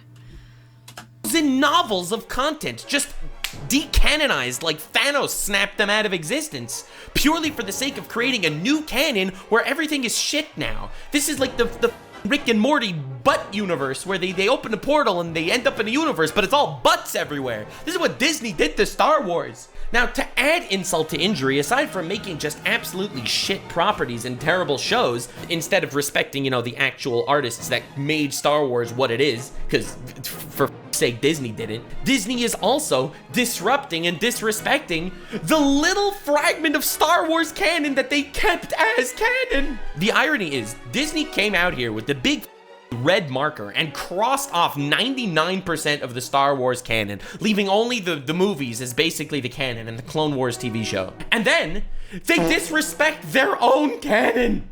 The big rage these days on the interwebs is The Acolyte, this absolutely dumpster fire of a TV show that Disney likes telling everyone that insults the Acolyte. It's like, oh, you're only insulting this because you actually hate women and gay people. It's not because it's an absolute dumpster fire piece of shit content that no one could possibly enjoy. Editor, play the clip, power of one, power of two, power of many, please. The power of one, the power of two, the power of many. Thank you, editor. I rest my case. That one scene alone will be immortalized to meme status of absolute dog shit content. Whoever put that together unironically thought they were making something good. Bro thought he was cooking with that one. Can we please, power of one, power of two, power of many of you, hit that like button and subscribe to this video right now? Thank you. But the tragic irony is, instead of even making a good show, which they didn't, they made a terrible show. I mean, what did we expect? Well, we expected them to at least respect the little fragment of Star Wars that they kept as canon, right? Remember how I mentioned to you earlier how I subtly implanted the foreshadowing in all of your minds of how Ki-Adi-Mundi, penis head general Jedi guy, you know, not because he necessarily is a penis or anything. I'm just, his head is just a big cock. That guy, I especially made you focus on that guy when he said the Sith have been extinct for a millennia, which is a very long time. Yeah, I was dapping my boy up because in The Acolyte, which takes place 100 years before the original Star Wars prequels, yeah, there are Sith running around killing Jedi, like lots of them. You don't have any of these Master Yoda moments when Order 66 happened where... I mean, but you can assume that... What is that? Anyway, you can assume that, like, maybe the guy just isn't fully versed in all the stuff that happens because it's not like, you know, things happen and then it gets covered up. That's the thing. So, like, you can maybe... But the fact that you have to, like, assume stuff like that, like, I don't know. Clutches his heart and drops his cane. Nope, none of that. Yoda's not even in the show. You know why? You know why Yoda's not in the show? They wanted Yoda in the show. They couldn't afford Yoda. Yoda was like, no, I don't want to be here, bro. And they were like, all right, whatever. We'll just have someone else instead. I can't even make this shit up. Like, this is humiliating. But yeah, the whole Sith been around for a millennia. Well, Ki-Adi-Mundi, the guy who was supposed to have been born after the Acolyte starts, right? He was supposed to be 70 in the Star Wars prequel timeline, and this is 100 years before, so Ki-Adi-Mundi shouldn't be born yet, but Ki-Adi-Mundi is born and is around for some epic fan service, I guess. He's around, and he witnesses a Sith proclaim himself to be a Sith, and then he still, in the prequels, says, Sith hasn't been seen for a millennia. And no matter how badly you write yourself into a box, you will never, ever, ever get the forgiveness of the people for doing something so god-awful, like introduce a Sith, break the little bit of canon you actually kept. I could go on forever. I told you, I've been doing lore dives on Star Wars specifically. I'm the second. Okay, but how many people involved in making these shows are like super crazy diehard Star Wars fans that are paying attention to every single bit of lore? Because we've already noticed with certain things that the people that make stuff aren't necessarily fans, diehard fans of the original content, you know? I'm just saying. But there is someone whose job it is to like go through and make sure things that like don't fuck up lore. There is someone whose job that is, but like apparently not on this. I don't know.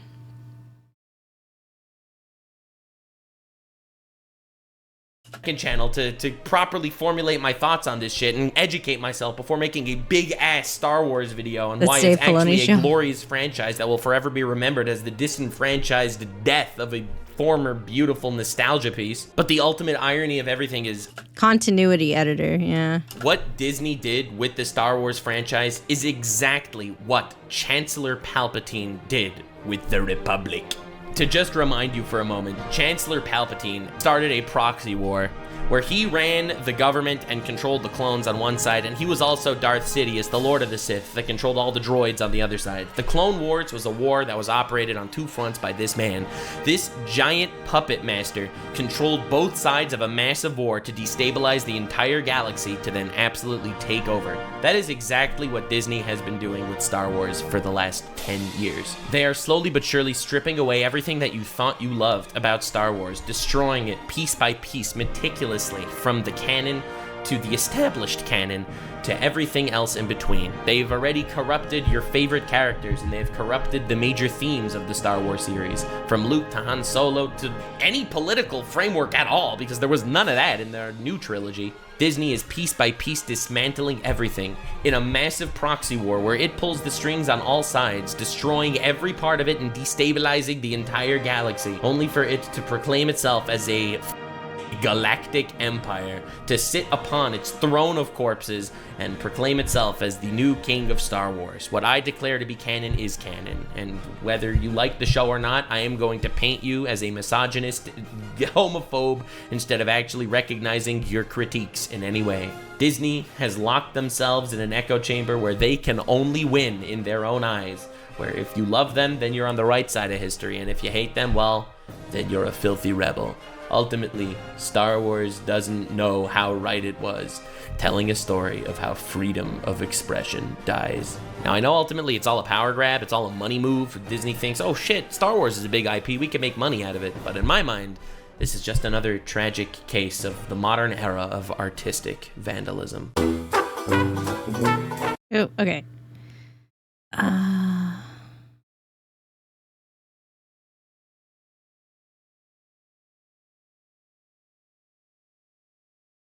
Okay, we'll watch this last one and then we'll do part 2. Okay. Also, so I feel this problem. There was at one time about 6 companies that own all of your media, entertainment, etc. And now there's been a lot of mergers and a lot of buyouts, and now I don't know what the number is. But the less companies you have fighting against one another. Wayman, thank you for the Prime subscription. Appreciate you. The less you have fighting against each other, the less innovation there is. You see the same thing with phone companies or like technology in general, right? The less differing like companies that are fighting, quote unquote, fighting one another to be top dog, the less differences there are in your products that are available to you. Sorry, I'm choking on a cracker. But so that is like, so you need competition. Competition leads to innovation. That is a thing that we have seen historically. Competition equals innovation. It's important. So now our competition is buying each other out. So there's less and less and less and less competition. So now instead of getting innovation, you get the same thing repackaged. And the same thing, like, so you get stuff that is scrubbed, if that makes sense. And so, like, I feel like what's happening in Hollywood is that everything is safe for the most part, right? So you're getting less innovation in movies. One of the big things about Star Wars, the original Star Wars was extremely innovative. The storytelling, the effects that they did, how they did the effects. A bunch of it was really innovative for its time. And that was one of the big deals about it. And now everything is just kind of like, okay. Like, it's okay at best, kind of mediocre now. Like, we're not taking risks. We're not putting out there. We're not trying to innovate stuff. We're just kind of like, yeah, we can just do this. This is easy. Oh, let's put in like explosions and like fight scenes and like magic or whatever. And it's just like, you're allowed to make a movie. Like, you're allowed to make movies that kind of flop, except now you're not allowed to make movies that flop. Like, they're not sticking their necks out. They're not trying for something to like that is different or outside of what is currently the box, right? And it just kind of sucks. Like, it just kind of sucks. And everything is just kind of the same. I haven't been to a movie in a while because I just haven't cared. Nothing has made me go, oh man. That's not true. I went and saw a movie with family, and that is why I went to see a movie. I went to see it on a family trip. But other than that, there's nothing that I've seen that I go, oh man, I really, really, really, really want to watch that movie. There was that movie that I wanted to go see and ended up not going to see, so I need to see if it's like available. It was like Gran Turismo. It was like based on a true story or whatever. I wanted to go see that, and I ended up just not going and seeing it or not paying attention to when it came in theaters. So I need to go find it on a streaming service.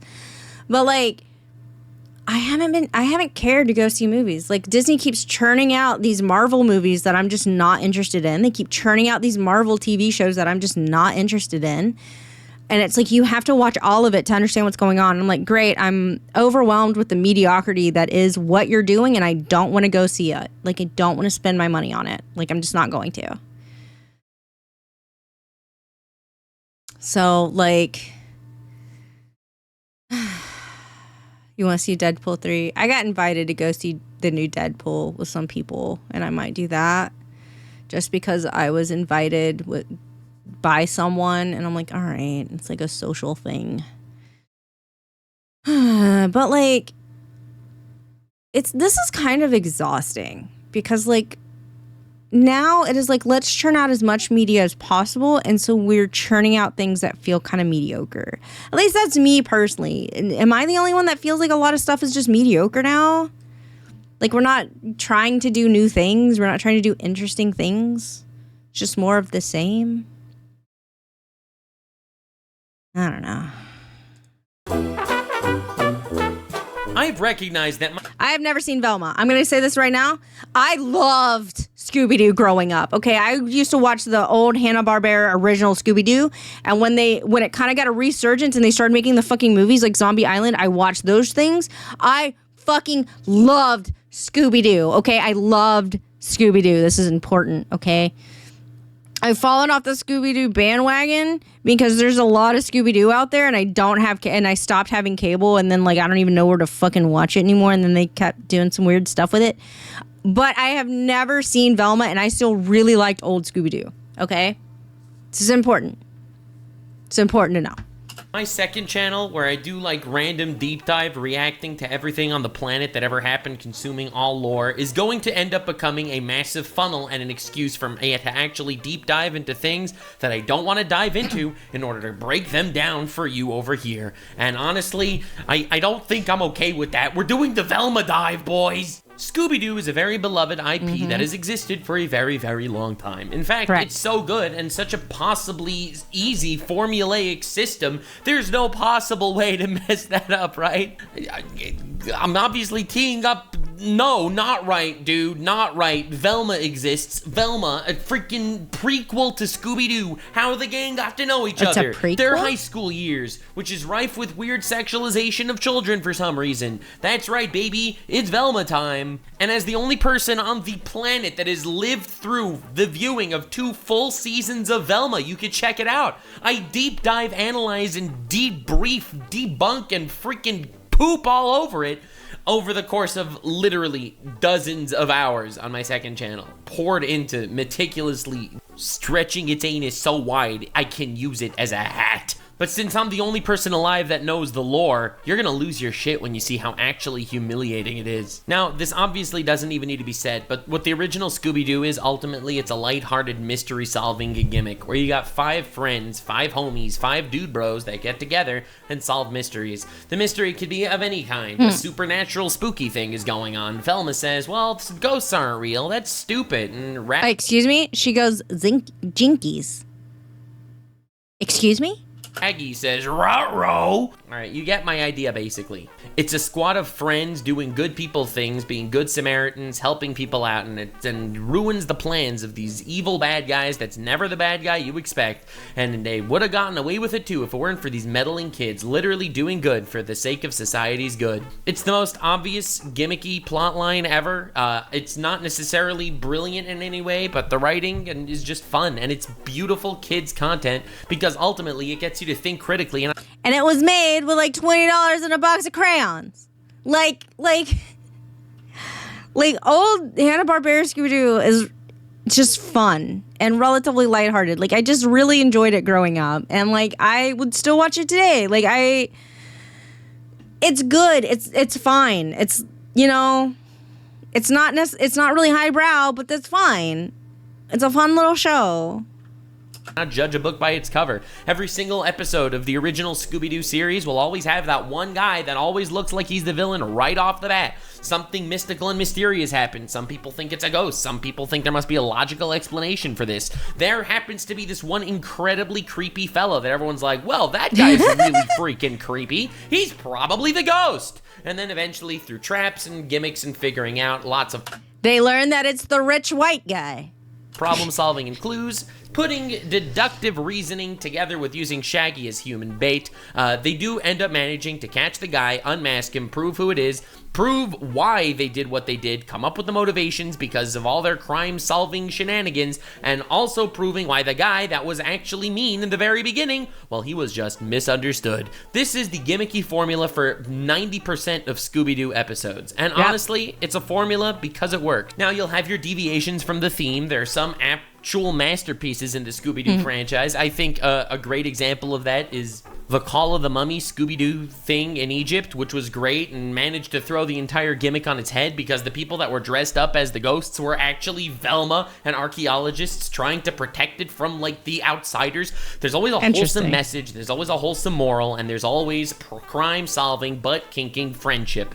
And it's beautiful! And then Mindy Kaling happened. Mindy Kaling shows up and is like, yo, I am writing Velma. It'll be a prequel to the actual Scooby-Doo IP that is beloved by Billy Jillians. And we are killing every part of it. First things first, we will diversify the entire cast. Fred is gonna be a white guy, but not any white guy. An incredibly rich crybaby white guy. But Daphne's the rich one. I watched a pup named Scooby-Doo too. What? I don't care if you change, like, their ethnicities. Like, that's fine.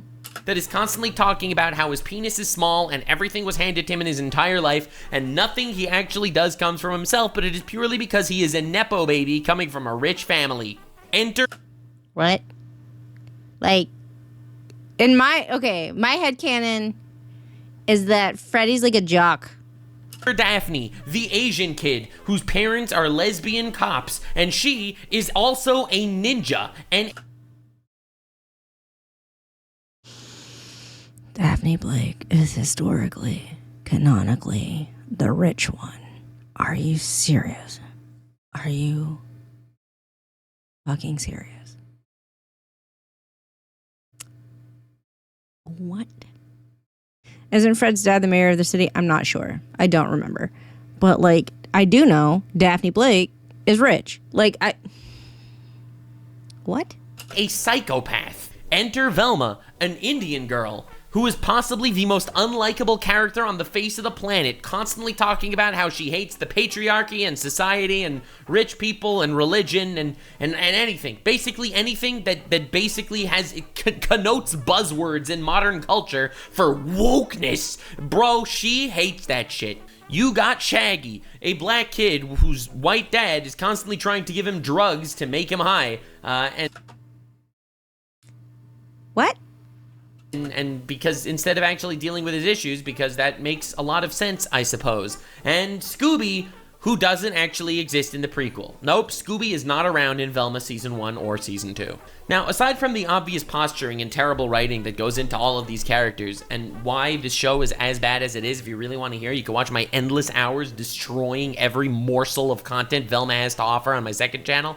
It's just bad in regards to coming up with the character design and literally ruining the beauty that Scooby-Doo has going for it. Before getting into an incredibly awful writing level, talking about how it's always trying to shove an agenda down your throat about how rich white guy bad, women oppressed, rich white guy bad, and again and again and again, religion evil. Bro, they have this whole freaking character arc in Season 2, which is honestly the worst thing ever, where they start slowly realizing that, wow, these insanely psychotic witch people actually have something going for it, but the Catholic Church, oh, that's a scam. That's only there to wring you from your money and use you like a cum rag. Yeah, religion is all fake. Witchcraft, that's real and based. Like, it's constantly contradicting itself with its messaging instead of bringing people together closely and...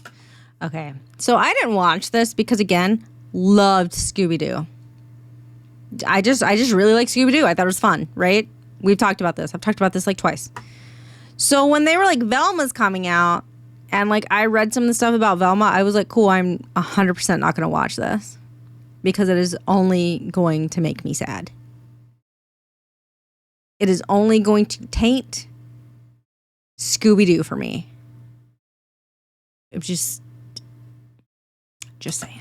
Not judging a book by its cover, everything is the absolute obvious caricature and stereotype of what they are supposed to be. And here comes the real mind-blowing part. There is zero actual crime solving in the story. Both Velma Season 1 and Season 2 has one villain. The villain is a serial killer going out there. In Season 1, the serial killer went after hot girls, cutting their heads open and stealing their brains. And in Season 2, the serial killer was somebody that was going after rich white guys and cutting their penises off. You can't even... Okay, so we're expecting at least 4 seasons, And each individual character is going to be chased by a serial killer for one reason or another. We've gone over Daphne. We've gone over Freddy. Season 3 would probably be Shaggy. Season 4 will probably be Velma. That's what I'm going to assume is happening.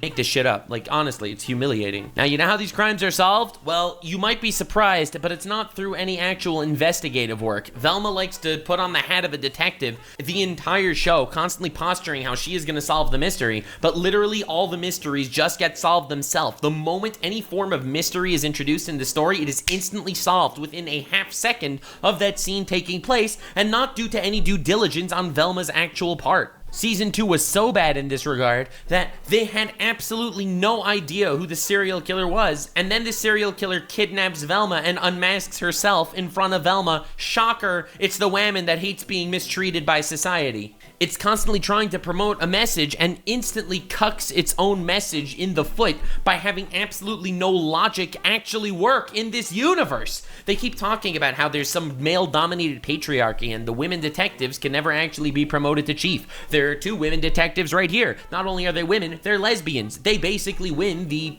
minority bingo card, and they are the most qualified. In fact, they're the only 2 cops in the entire city, and yet somehow when the election rolls up, they end up giving the position to a white guy. Now, you could make some sort of talk about how, misogyny, patriarchy, blah, blah, blah, all the cringe buzzwords that they like to shove into everywhere, but guess what?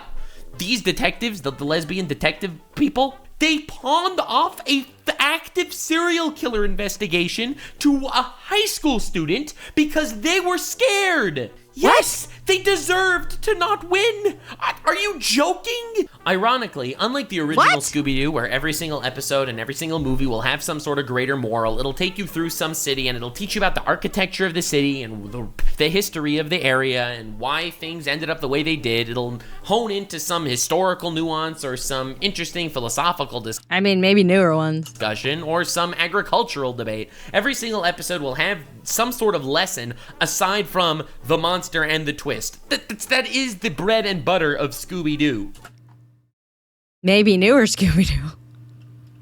I don't actually remember that in the Hanna-Barbera original Scooby-Doo. Like, not really. Velma does such an awful job promoting every single message that it has, they will accidentally make the only likable character in the entire franchise Fred. Yeah, the rich white Nepo baby with the small penis. Imagine doing such a hard time trying to shove every form of diversity and beautiful writing of women and different cultures down your throats to such an insane, disgusting, obviously grotesque extent that the only likable character is the rich white guy. Velma will treat her girlfriend like absolute garbage, and the show will make backward somersault brain farts to make you feel like, oh, how sad it is that society is stacked against her and she is deserving of love.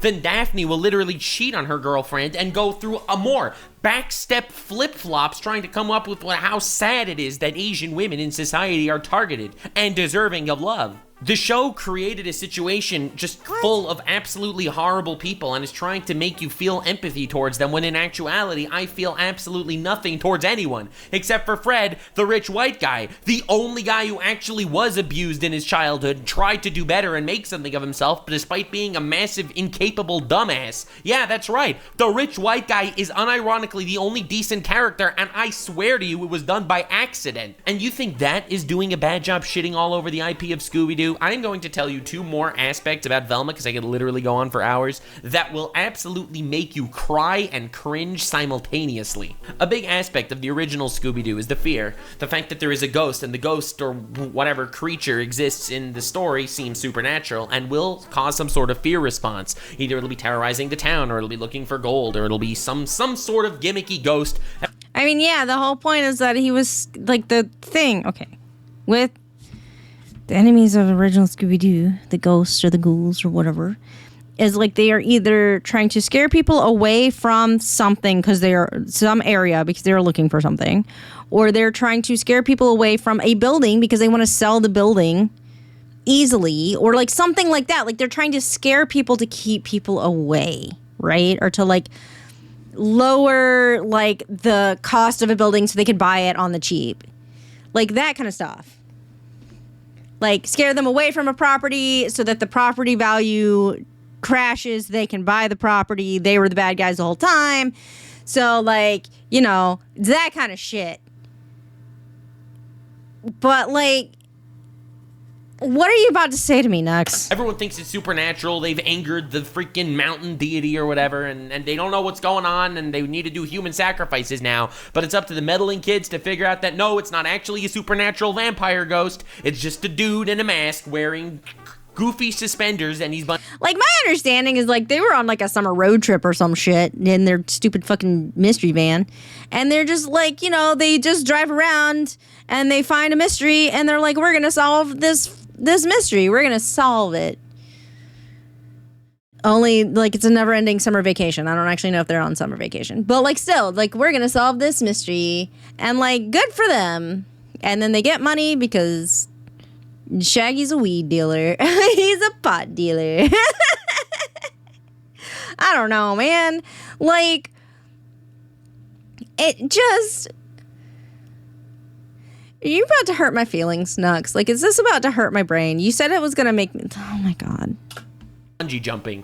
And that'll be the formula of every single episode. Where, A, there's the fear factor and trauma that these characters are implementing on the town that they are terrorizing, as well as on Shaggy and Scooby, because they always bump into them first and they're cowards. And the second thing that they're going to do is they're going to give a completely logical explanation as to why exactly what was going on the entire time. Why the human wore the mask, and aside from rare instances where it actually is supernatural activity, in the most part, it is going to actually have a perfectly feasible, logical explanation to this. These are two incredible components of the original Scooby-Doo IP, and these are the two components that Velma decided to really ass-blast the worst. First, the fear reaction.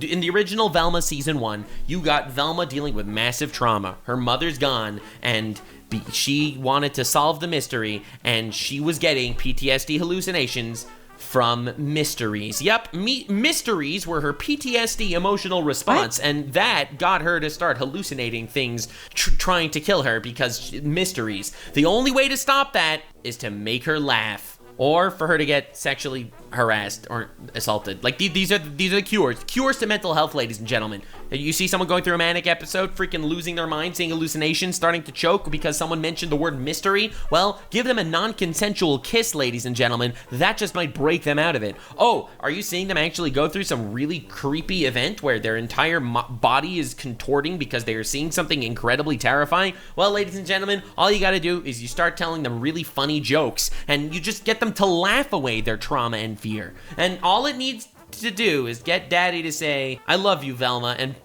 poof, no longer afraid of mysteries, because somehow that definitely correlates in her mind to her mother's disappearance and mysteries. What? Yeah, humiliating, right? But it gets worse. At the end of Season 1 of Velma, Shaggy ends up murdering Fred's mom. I know, the show's stupid.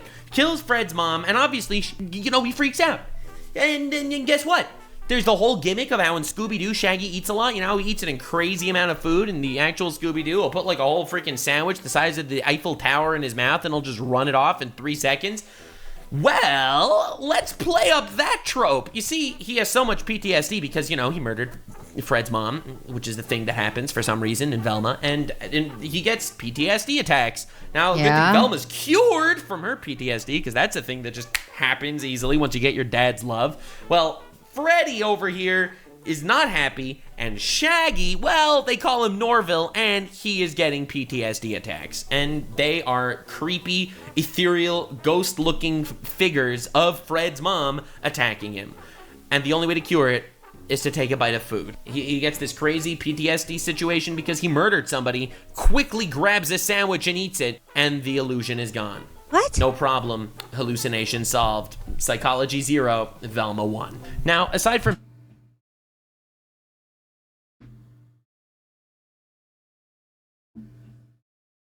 What?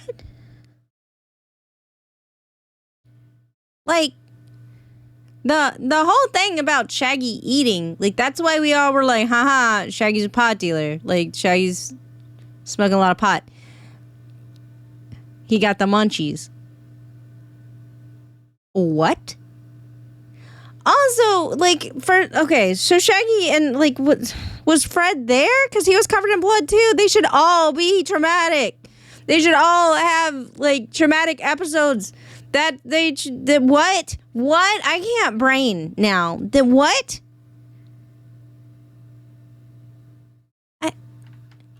Being just an absolutely downright travesty in depicting mental health. This is supposed to be some sort of progressive show, literally shitting all over mental health. Yeah, and like Velma was like dancing. She just started dancing next to the corpse covered in the blood of Fred's mom, and Fred is right there, and like Shaggy's throwing up and having a freak out. What? The second aspect, you know, the whole logical explanation of this gimmick in the original Scooby-Doo, that gets absolutely trounced upon as well. Now, remember the Shaggy hallucinations of Fred's mom coming to him like she was some sort of contorted ghost my that he God. murdered? What if I told you that after he cured his hallucinations, because that's a thing you can do apparently, you can just cure mental illnesses like poof Good to know. in this show, it's pretty awesome. Guess what happens? The hallucination stays and gains sentience. And it's actually Fred's mom's ghost. Okay.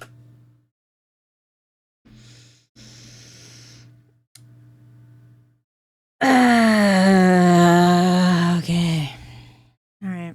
Actually, feasibly, visibly, Fred's mom's ghost wandering around, trying to possess people, and tries to possess Fred, and Fred basically gives her the middle finger, has this epic moment of growth, chucks her out of his body, and she goes to visible, tangible hell. Like, floor opens, Jesus freaky Christ. hands come out, pulls her literally into the depths of hell, because she's a rich white woman, and that's where they go, obviously, that's the message. Now, to say that this is stupid is by far the understatement of the year. Not only are you giving sentience to hallucinations, where it...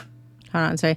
The actual lore for the original Scooby-Doo is that it's set in America where the police and detectives have been disbanded and normal economic activities during the summer is harder to happen. Why is it almost always amusement parks, museums, and other stuff? Why was it almost always a relative or friend to the owners of the places? This show lacks the great insight to the classic cartoons and lacks the classic charms. Velma has zero riz. There was always police involved in... at some point in the new Scooby-Doo, not the new one, the old Scooby-Doo, the police would come and arrest the people, but original Scooby-Doo had the police, so, and occasionally they would have detectives too, so I don't know about that, but there's also 5,000 versions of Scooby-Doo, to be honest. There is a lot of different Scooby-Doos out there now, because they keep reviving Scooby-Doo, which I don't even hate. Like, they keep reviving Scooby-Doo and, like, the Teenage Mutant Ninja Turtles. And I don't hate that, because, like, I think they're both good. I don't think this Velma thing is good, but I think, like, you could do a lot with those shows, because Scooby-Doo at least was it was kind of simple. It's very formulaic, but it was fun.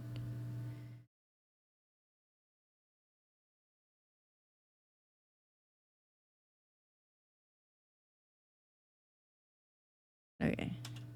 Didn't even know it was sentient until suddenly, you know, guy Shaggy was cured. But also, let's not forget the fact that we are operating under the assumption that we don't think that there is anything supernatural going on. This is the logical explanation for all things show. This is the most anti-religious piece of work that has ever existed. There is unironically a slot of 3 episodes at the beginning of season 2 doing nothing but bash religion as a concept, and here we have not only supernatural entities, but physical, tangible, visible evidence of hell. Bashing religion is a choice. Like, I'm gonna be honest. Like, taking multiple episodes where you just bash the shit out of religion in general is a choice.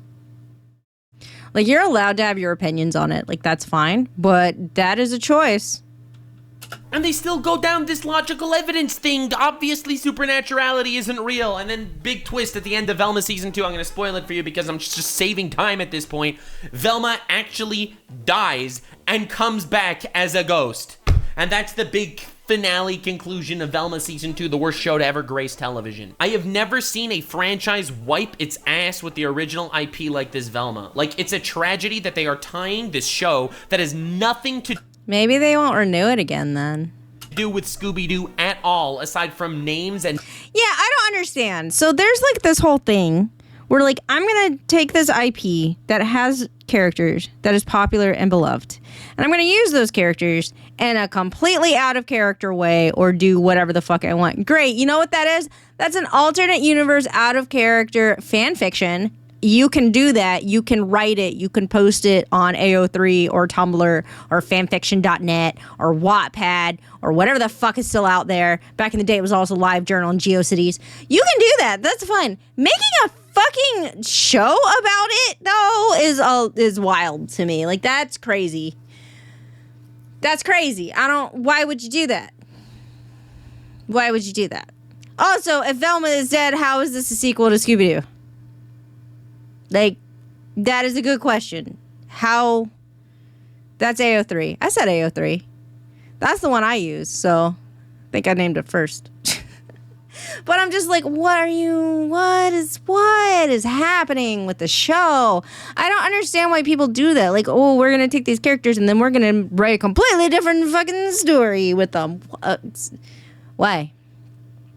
I'm sure at some point, maybe, at some time historically, maybe something like that happened and it worked. I don't fucking know, but people think that that's gonna work, and they keep trying to do it, and I feel like it kind of doesn't. But that's just me.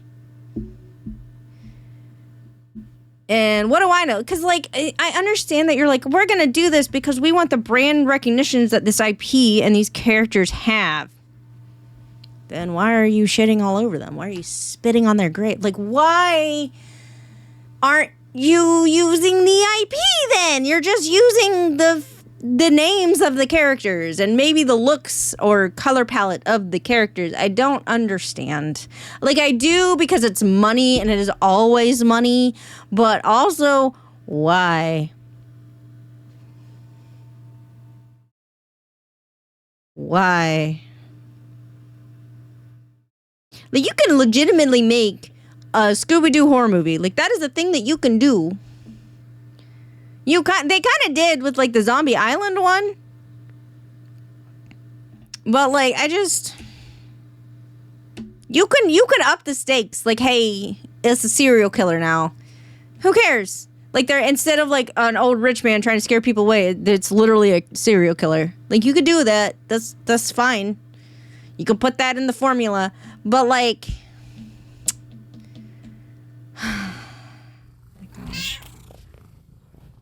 Sandra Phoenix, thank you for the follow. Welcome. I'm having feelings.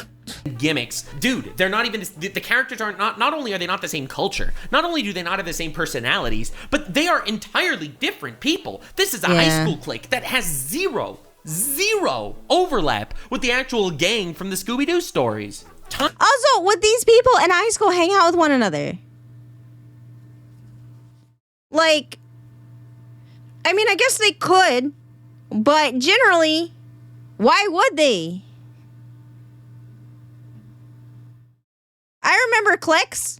Like, I mean, you get the stereotypical, all the jocks hang out together, and the jocks and the cheerleaders hang out together, and, like, you know, all, like, the smart kids hang out together, and all the rejects hang out together, and it's like, okay,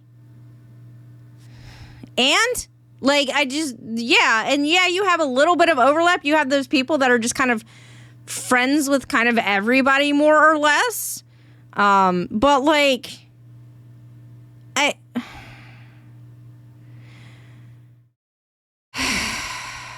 hate this. I just hate this. Tying your name to this IP for relevance sake to only just wipe your butt with it is honestly humiliating and honestly, in my opinion, a vandalism of art. It's something that, yes, we all complained about because, you know, Velma was an actual travesty against men and God. It was one of the worst things ever conceived by humankind. But it should be getting criticism for what it did to a beloved IP and an existing franchise. Yeah, so that's the issue, right? If it was a standalone, its own show, it had nothing to do with, like, the Scooby-Doo characters, right? People would still hate on it, but it wouldn't have been... People wouldn't have talked about it as much, I guess, right? Because, like, it's not like like, people are mad and upset and disgusted because they're taking Scooby-Doo characters and fucking with them, right? And it's like, why did you do this? Why did you do this? But it would not have gotten the viewership without the fact that it was using the Scooby-Doo IP characters. Like, but it's like, just make your own fucking show. Who okayed this? Who fucking greenlit and gave money for this is what I want to know. Because why? Who the fuck is making these calls going like, yeah, this is gonna do well? Like, why would you think that? I don't understand.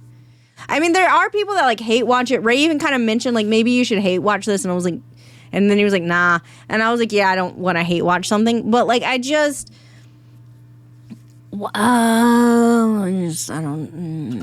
know.